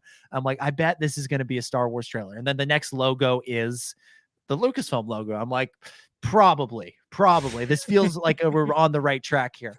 And then you kick into the Obi-Wan stuff from A New Hope, leading into, that just amazing little teaser. That's a good trailer. It's a good trailer. They did that reveals the entire movie. Yeah, it's so good. I love it so much. They'd never make that trailer today. And it was pretty great. I remember they tried to do a version of that again for the Phantom Menace 3D re-release, because they had like if you go back and watch the Phantom Menace 3D trailer, it opens with, it's the greatest saga of all time, and it's clips from all 6 movies all playing in 2D, presented like you've never seen it before. And then it cuts to the pod racers, and it's supposed to be in 3D, and the pod racers supposed to come zipping out of the screen at you. Didn't have the same effect. So there you go. That was a question from Andrew. Let's go to the super chats. Go to Joel. Joel says, a fun question for you today. If the we'll judge if the question is fun, okay? You don't get to decide if it's fun. We'll tell you at the end if it's fun, Joel. You can't just say it's fun. We'll decide. The fun police over here. Jeez, man. It's a fun question or not for you today. If the prequel's got a full-on re-release, do you think general audiences, not fans, would react more positively to the films than they did when they first came out? General audiences, what do we think? React more positively. Well, that's a hard question to answer, because it means what's a general audience? Are you saying someone who hasn't seen it before? Because they must have seen it before. I would say like someone who probably hasn't seen the Phantom Menace since 1999, or seen it like a couple of times. Like that's the general audience, I think, which is most people, which is like they see it in the theater, and then they see it once in theater and maybe once on TV, once in a blue moon, and that's it. That they don't think about it other than that. They're not they haven't seen the Phantom Menace 50 times like we have. Yeah. So if that's the case of a general audience, I can't see there being a massive shift of interest, maybe. But maybe if they had a more, they don't really care. If they go see it again, they might go, these were pretty good. Like maybe there's a what's the word? A mellowing out of negativity. I don't think there is like a critical, this movie is bad anymore. I think there would be less of that.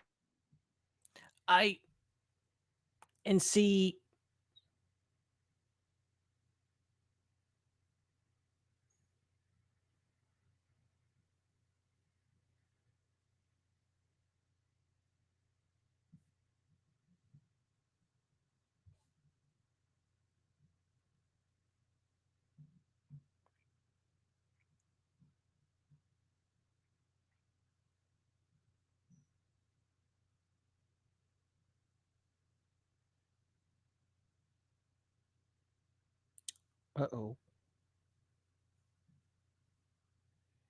Can anybody hear me?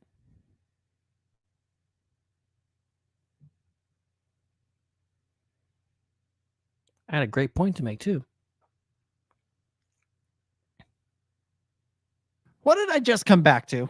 I don't know. You guys break the show. I didn't touch anything. It wasn't. It was not my fault. It's not my fault. I don't know. Everything just went silent. Hannah was talking, and I had a great point to follow up with her, and nothing. Okay. All right. I'm back. What on an incarnation happened? I don't know. I step out for 1 minute, and you guys break the show. Well, I thought it must have been my Wi-Fi. There. That one goes Ben there as well. Was Ben? Were you just sitting here? I think I was on the whole time. I just didn't know what to do because no one else was here. I was just sitting there going, fun. I'm just like, is this thing still on or what? Yeah. You were frozen and Dominic was gone. I was left all alone. I don't like being alone. Oh, Ben. A communication disruption can mean only one thing. Invasion. Oh, I love that Matthew finished the sentence. Finished the quote. That's amazing. That's so good. What the hell was I on? Oh yeah. I think there's not gonna be like this uprising of like Star Wars hate where it's like we hate George Lucas and the prequels. That's not gonna happen. I think, in my opinion, of general audiences. So yeah, I don't think it's gonna like turn people around. But it's like there's no point. There's no point to hating them. Yeah. And here I'm going to say something here, and I'm going to try to not make it sound insulting to the general audience. But I genuinely think that I'm not talking about hardcore fans here. I'm not talking about any of you in the chat, any of you within the sound of my voice. I'm not talking about you. I'm talking about other people, the people in your lives that just occasionally watch Star Wars, and occasionally think about Star Wars. They don't really take it that seriously. It's just another movie to them. I think when it comes to like having really strong opinions about something, they really don't. And I think when they do have opinions, it's mostly kind of like what other people are saying. You know, I think a lot of what drummed up the really bad negativity in the prequels, it was just like a few people were like really beating that drum. And it was just like, well, he said the prequel sucks, so I guess they suck. And, you know, and I know a lot of people everyone is entitled to their opinion, but I think a lot of people don't put a lot of thought into it. I think it's just like, well, everyone else is saying this, so it must be true. And I think now it's gone the other direction. Now it's gone the other direction towards now everyone's not everyone is loving the prequels, but there is this general wave of positivity that people are kind of generally like, if you say something bad about the prequel, someone might come at you, either on Twitter, in a DM, or physically in real life. And it could get interesting. Don't nobody attack anybody. Jeez. I'm not condoning violence here. I'm just saying you might be taking your life in your own hands if you say Jar Jar sucks now, because it's not popular to say that anymore. Yeah, it's such a great point. Yeah, look, here's what I'd expect from general audiences, whatever. You know, the people that love Star Wars and have gone through this reevaluation of the prequels are going to be excited to see Phantom Menace, to see Revenge of the Sith, Attack of the Clones, all of them back on the big screen. I think that's going to happen. I think there is still going to be like a section of the population of the so-called general audience that is going to look at this and go, but doesn't everybody hate those movies? Don't those movies suck? I heard those movies suck. Why are they going back in theaters? Because they don't keep up with it. Like you said, Star Wars is just another movie to them. And they kind of remember, oh yeah, I went and saw those 25 years ago and they didn't do it for me back then.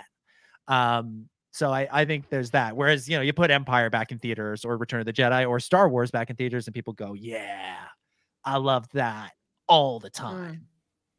Absolutely. I've been waiting an hour and 38 minutes to bring this up, and I have to bring it up because this is something, and I love how I feel bad that Chris isn't here, but that's okay. That's even more reason to crap on him while he's not here. For the whole entire week, I have sat, reflected, analyzed, gotten the whiteboard out, and drew up a crazy lady map of how this could work. Where Chris made a wild statement last week. Okay. Saying in contextual discussion, we were discussing the Phantom Menace, and we're discussing the Empire Magazine announcement, discussing famous quotes from Star Wars movies. And Chris claimed with complete serious confidence that the most infamous quote of the Phantom Menace is "At last," which for 7 days I have burned my stomach muscles laughing, trying to understand why he thinks that is the most famous quote of that movie. I had to sit for about 25 minutes to even place where those words are said. And then even when I thought about it, I said, okay. So the quote is, "At last we will reveal ourselves to the galaxy or To the Jedi. To the Jedi. To the Jedi." Even that sentence, the rest of the sentence is probably more of a quotable thing of going, "We will reveal ourselves to the Jedi." But he chose the words "at last." Just those two. It's just. I feel like taking like when Anakin says in the movies, like, "Mom, you said the biggest problem with the galaxy is nobody helps each other," and being like, the most famous line in the Phantom Menace is "you said," and exactly that. This is so unfair. Chris is not here to defend himself. I know. Just have to But, send him this clip. I was just thinking that. I was like, let's just record this. Yeah. I was explaining it to people. If I was just meeting people over the weekend, I can't, guys. I got to get your thoughts on this. So my buddy thinks. I just see you like sitting out in public, just giggling to yourself, and somebody coming to me like, "Oh, Hannah, what's so funny? What are you laughing at?" And you're like, "Chris thought 'at last' was the best quote from the Phantom Menace." That's literally how my week's gone. Literally. I love it. Oh, incredible. Good. So I don't know, Joel. I don't know if we answered your question or not, but anyway, there we go. Let's go back to. It was fun. It was fun though, Joel. I'll give you that. It was fun. Was it? I don't know. You guys some place said so. I don't know what happened there.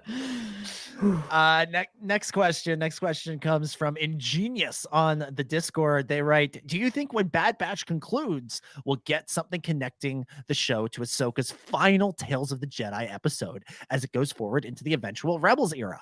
For example, like Rex, Gregor, and Wolf telling Bail that they're going to lay low for a while, but to contact them if needed. As Bail leaves, his communicator trills, and we know it's Ahsoka from Tales. We then know that's when he goes to recruit Ahsoka as Fulcrum."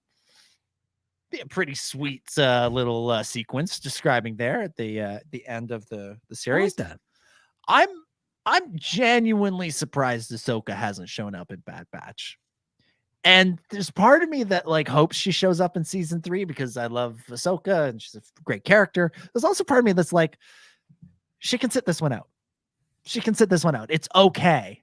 But then I'm also like, I've been starting to rewatch the previous seasons to get ready for season 3, and I just was rewatching the episode with Trace and Rafa, and I'm like, where the hell have these two gone? Bring these two back. And they have such deep ties to Ahsoka.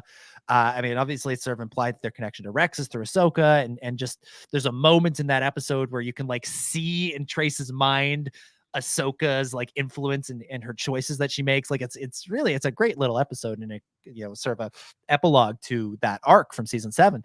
And I'm sort of like, yeah, it'd be great to get these guys back with Ahsoka for another little adventure. So I don't know. I don't think it needs to connect directly into it, but I do think it does need to address the fact that, Rex seems to be actively involved in something in this show. What does but in Rebels, he's just chilling. What happens in between? How does it go from there? I do think that does need to be addressed. If not in this show, then in something else. That would be a follow-up. 100%. So there you go. Question answered. Boom. Boom. Bada bing, Boom, bada done. boom. All right. Next one comes from Vlad Sander. Vlad writes on the Discord, my question is twofold. First, do you think that the success of episode 1 was due to it following on the heels of the special edition re-releases of the original trilogy? Second, what do you think? Why do you think that a character who had about a 5-second cameo ended up being a major fan favorite in Aura Singh? I feel like this is one where we need Chris here to answer that, because Chris is a big Aura Singh fan. Although, yes, I have asked Chris this question before, and I know what his answer is, and it's basically has very little to do with the Phantom Menace and everything to do with everything that Aura then went on to do in the Republic comics that were coming out around that same time. And he credits John Ostrander and Jan Duursema as really making the Aura Singh character pop. But yeah, was Phantom Menace a success because of the was success because of the re-release of the special editions in the 90s? I mean, the special Sorry, sorry. I was just like, no. Sounds. Excellent noise, Hannah. That's your new droid character, right? Yeah, that's who I was referencing. Look, I think the special editions, like they put Star Wars back in the pop culture zeitgeist for the 90s, like and like prepared people. But I still think like Phantom Menace was successful because it was Star Wars. It was the first Star Wars in what 15 years. Like, you know, it was huge. And just like any time there is a Star Wars movie for the first time in a long time, The Phantom Menace, The Force Awakens, like, you know, it makes a lot of money. It's very successful despite the discourse. Both of those movies dealt with their share of really bad discourse and negative opinions and negative reviews, but they still raked in the cash and got butts in seats because it was Star Wars for the first time in a while and people were hyped as hell. So, you know, I think that always, and we're going to see it again before too long, Mandalorian Grogu, regardless if the reviewers hate it, if the fans hate it, it's still going to make a whole bunch of money because it's the first Star Wars movie in about almost close to 10 years. And, you know, it also has Baby Yoda, so that helps. But, you know, it's the same effect. Yeah, it's true. It's true. I think Phantom Menace, was always destined to be a big hit. Special editions maybe primed the pump, but it was destined to be a big hit. Same way Force Awakens was. Those movies are sort of moments in time that like it's impossible to recapture because they were, you know, people thought Star Wars was over, and they were this like big triumphant return and this promising new era. With the Disney sale and just the continuous releases of Star Wars, even not in the theaters, just on television with Mando and Andor and Ahsoka and Obi-Wan and everything else. When the movies come out, they'll feel special, don't get me wrong, but they won't feel the way Phantom Menace did or the way Force Awakens did. And even just like, you know, I can't really speak to Attack of the Clones or Revenge of the Sith. Like I can't really speak to that era because I didn't experience all of it. But, you know, the hype going into Force Awakens compared to even The Last Jedi or Rise of Skywalker or Rogue One and Solo, even it was different. It was high anticipation. It was exciting, but there was a magic to The Force Awakens because it was this big comeback that the other ones didn't have because they were, you know, the first time had happened, the first return, and the return had already taken place. So anyway, good question though. A thought-provoking question. Hannah, and does your droid have anything else that she wants to say? No, I just wanted to beep about it. That's pretty much all I wanted to say, apparently. I agree with everything said, but yes, spot on. All right. Let's go back to the super chats. We'll go to Joel. Joel says, with the rumor that now being that season 4 of Mando will not be happening, Will that make 2025 a very empty year for Star Wars with only one live action show? Maybe. I mean, Andor is the longest of the shows. It's 12 episodes. So it's you're getting more content in there. I suspect there'll be something else animated in that time frame. Obviously not more Bad Batch, but I don't know, maybe some kind of successor show, something like that could be in the works. Hannah, I know you'll be thrilled. There's probably another volume of Visions in the works that'll likely come out in 2025. And you know what? I'm not convinced Skeleton Crew is coming out this year. I'm not convinced. Neither am I. Neither am I. That show, man. Like, maybe it gets the Book of Boba treatment where technically the first episode comes out this year, but most of it comes out next year. I wouldn't be shocked if that happens. Man, there's some weird rumblings about that show and what's going on with it. And it's just like, it's supposed to be out already. Like, let's be real. Instead of watching Bad Batch, next week, we should be watching episode 8 of Skeleton Crew. Like, that's where we should be in this. But it's been bumped and probably bumped by a whole calendar year. It could get bumped again. So, and maybe that's not a bad thing. Like, 2026 might wind up being a huge year with Mando and Grogu in May, another movie, be it New Jedi Order, be it Dawn of the Jedi, in December, and potentially Ahsoka season 2 in the middle. Like, and that's not even touching the animated stuff. Like, that's 2026 might be a huge year. We might need 2025 to take a little bit of a break and let our appetites be whetted for this massive Star Wars buffet that's coming in 2026. Yeah, just because there's not new shows being announced doesn't mean we're not going to be getting new seasons of TV, because we have unfinished business with several series that, Ahsoka and Andor being the two biggest ones that need to be resolved and need to be continued. And Ahsoka, I mean, Andor is ending, but Ahsoka could continue for the foreseeable future. Mandalorian, there's a lot of talk about that. I don't see it, honestly. I don't believe the rumors.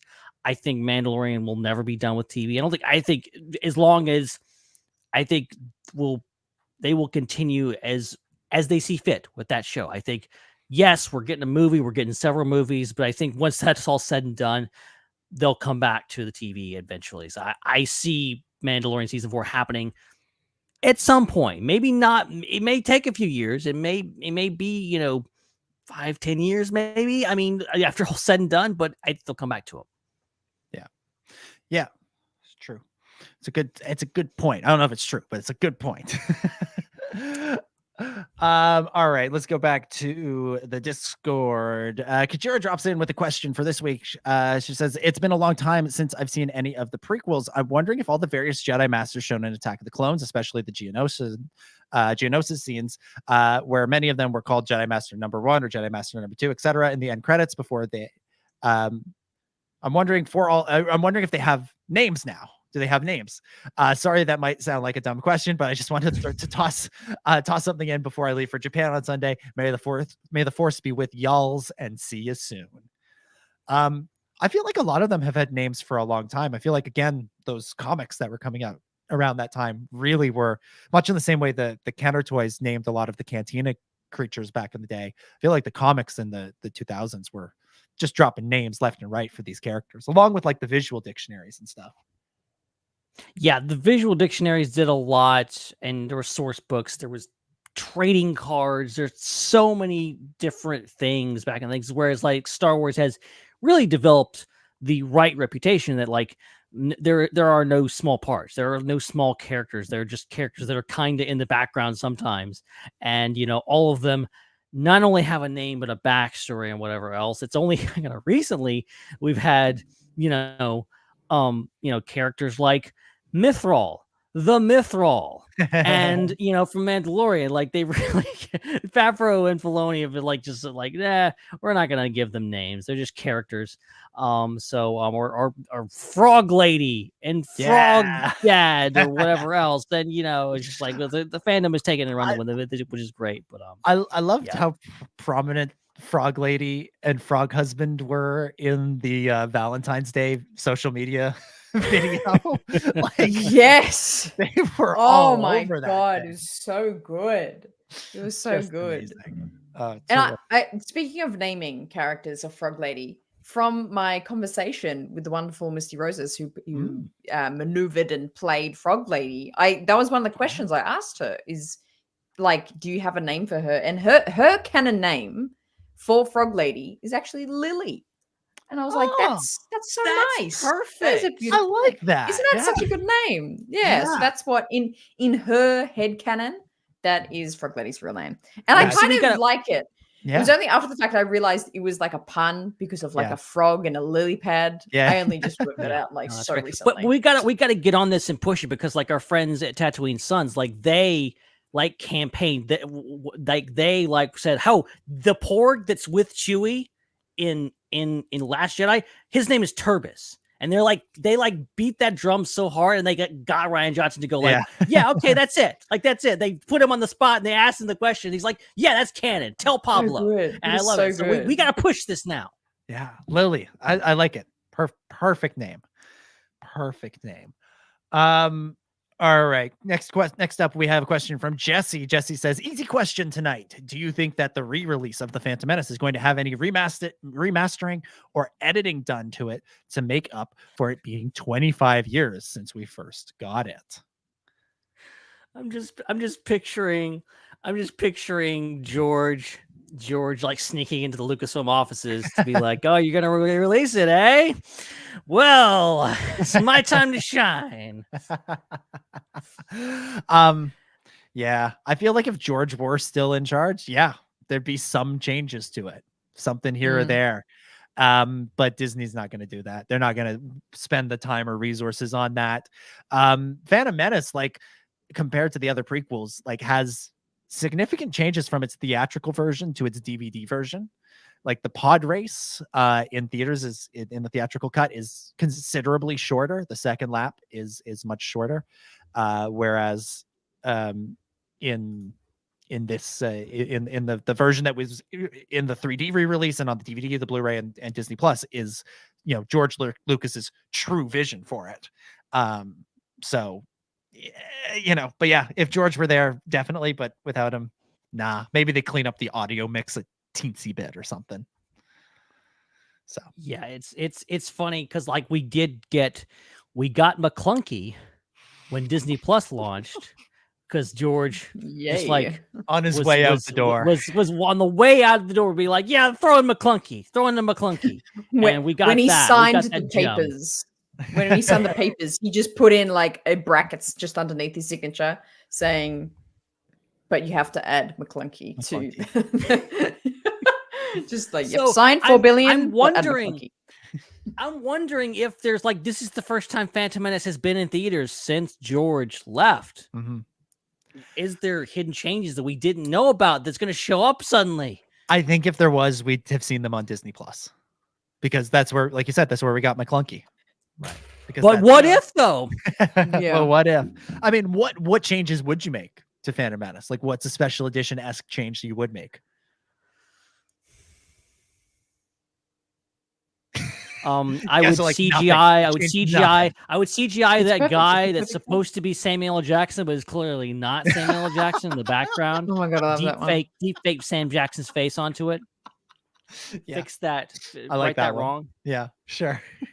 Because they already fixed Yoda. They already fixed Yoda. So yeah. There's another one, right? There's another one. That's a change that's happened to the Phantom Menace since it first came out.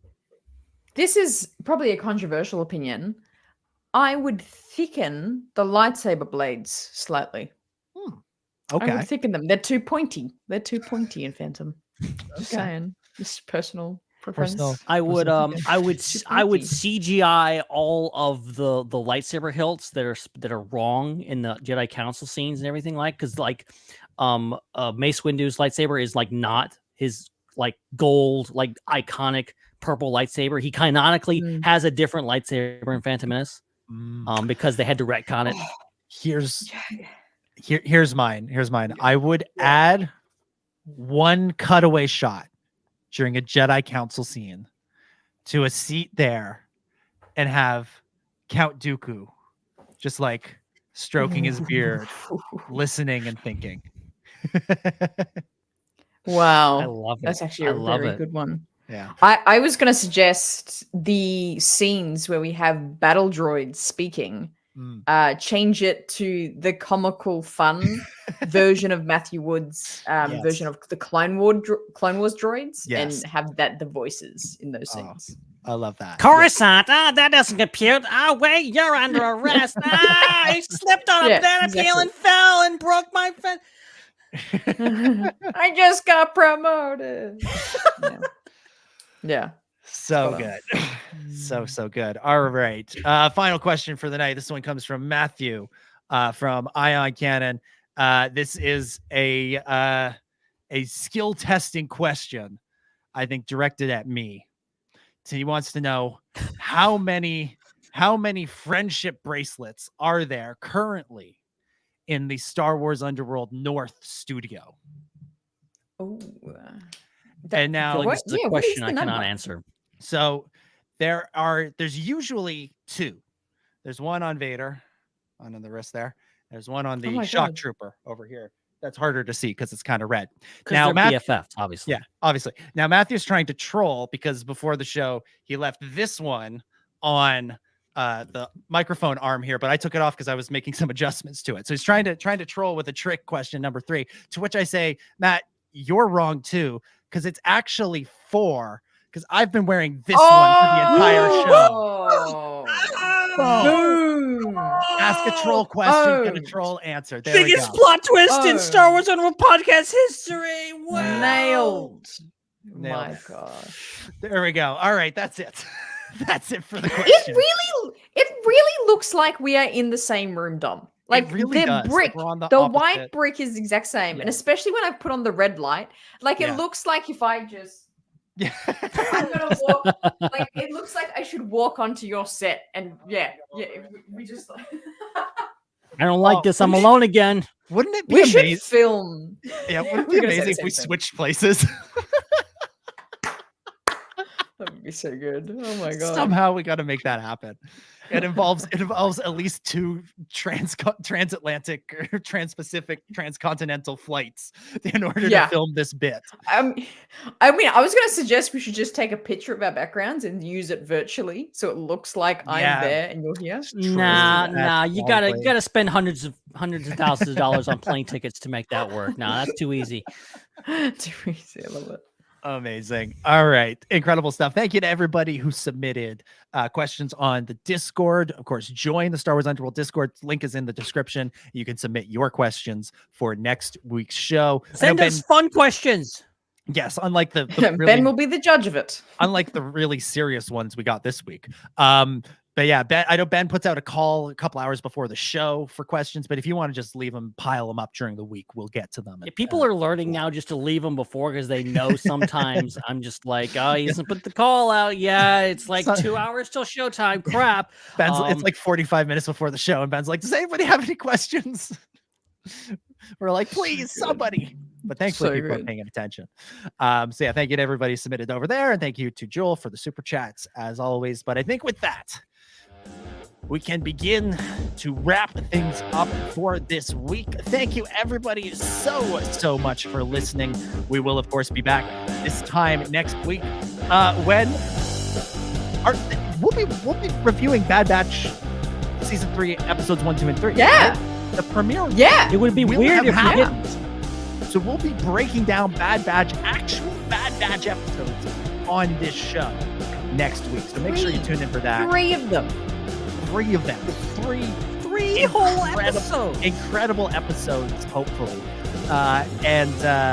potentially, I've seen rumblings that like the first episode is not like a supersized episode. Was a little longer than a standard episode.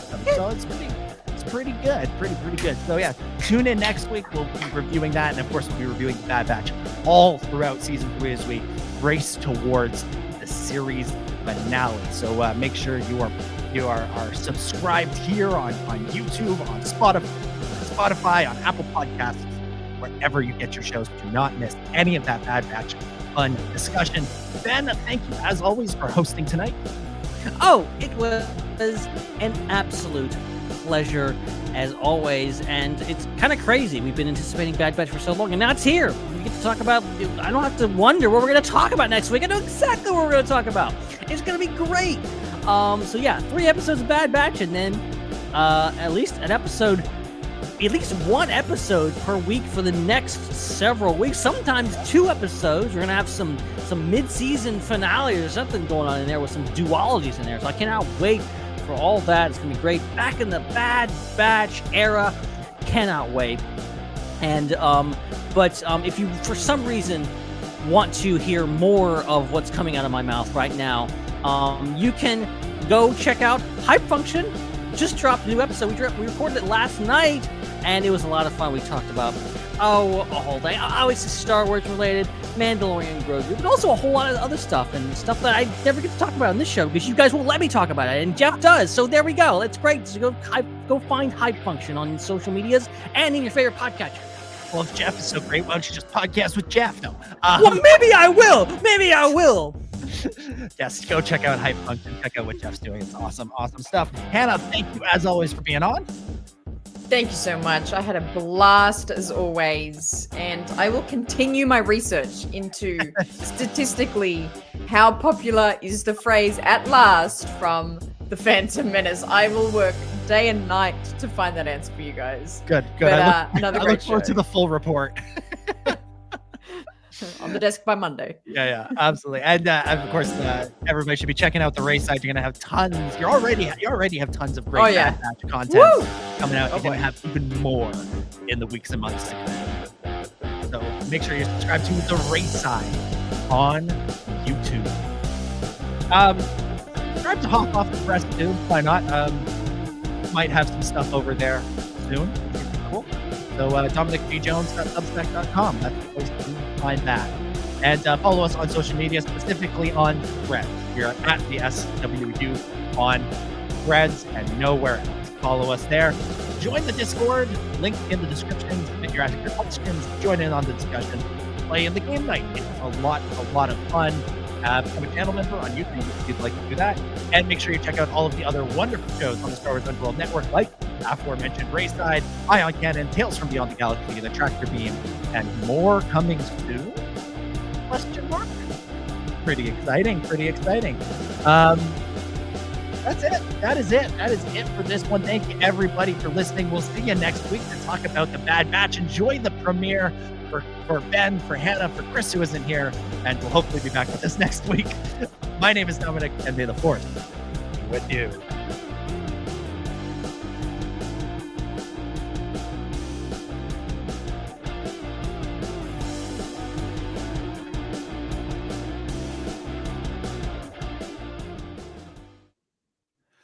It's all right.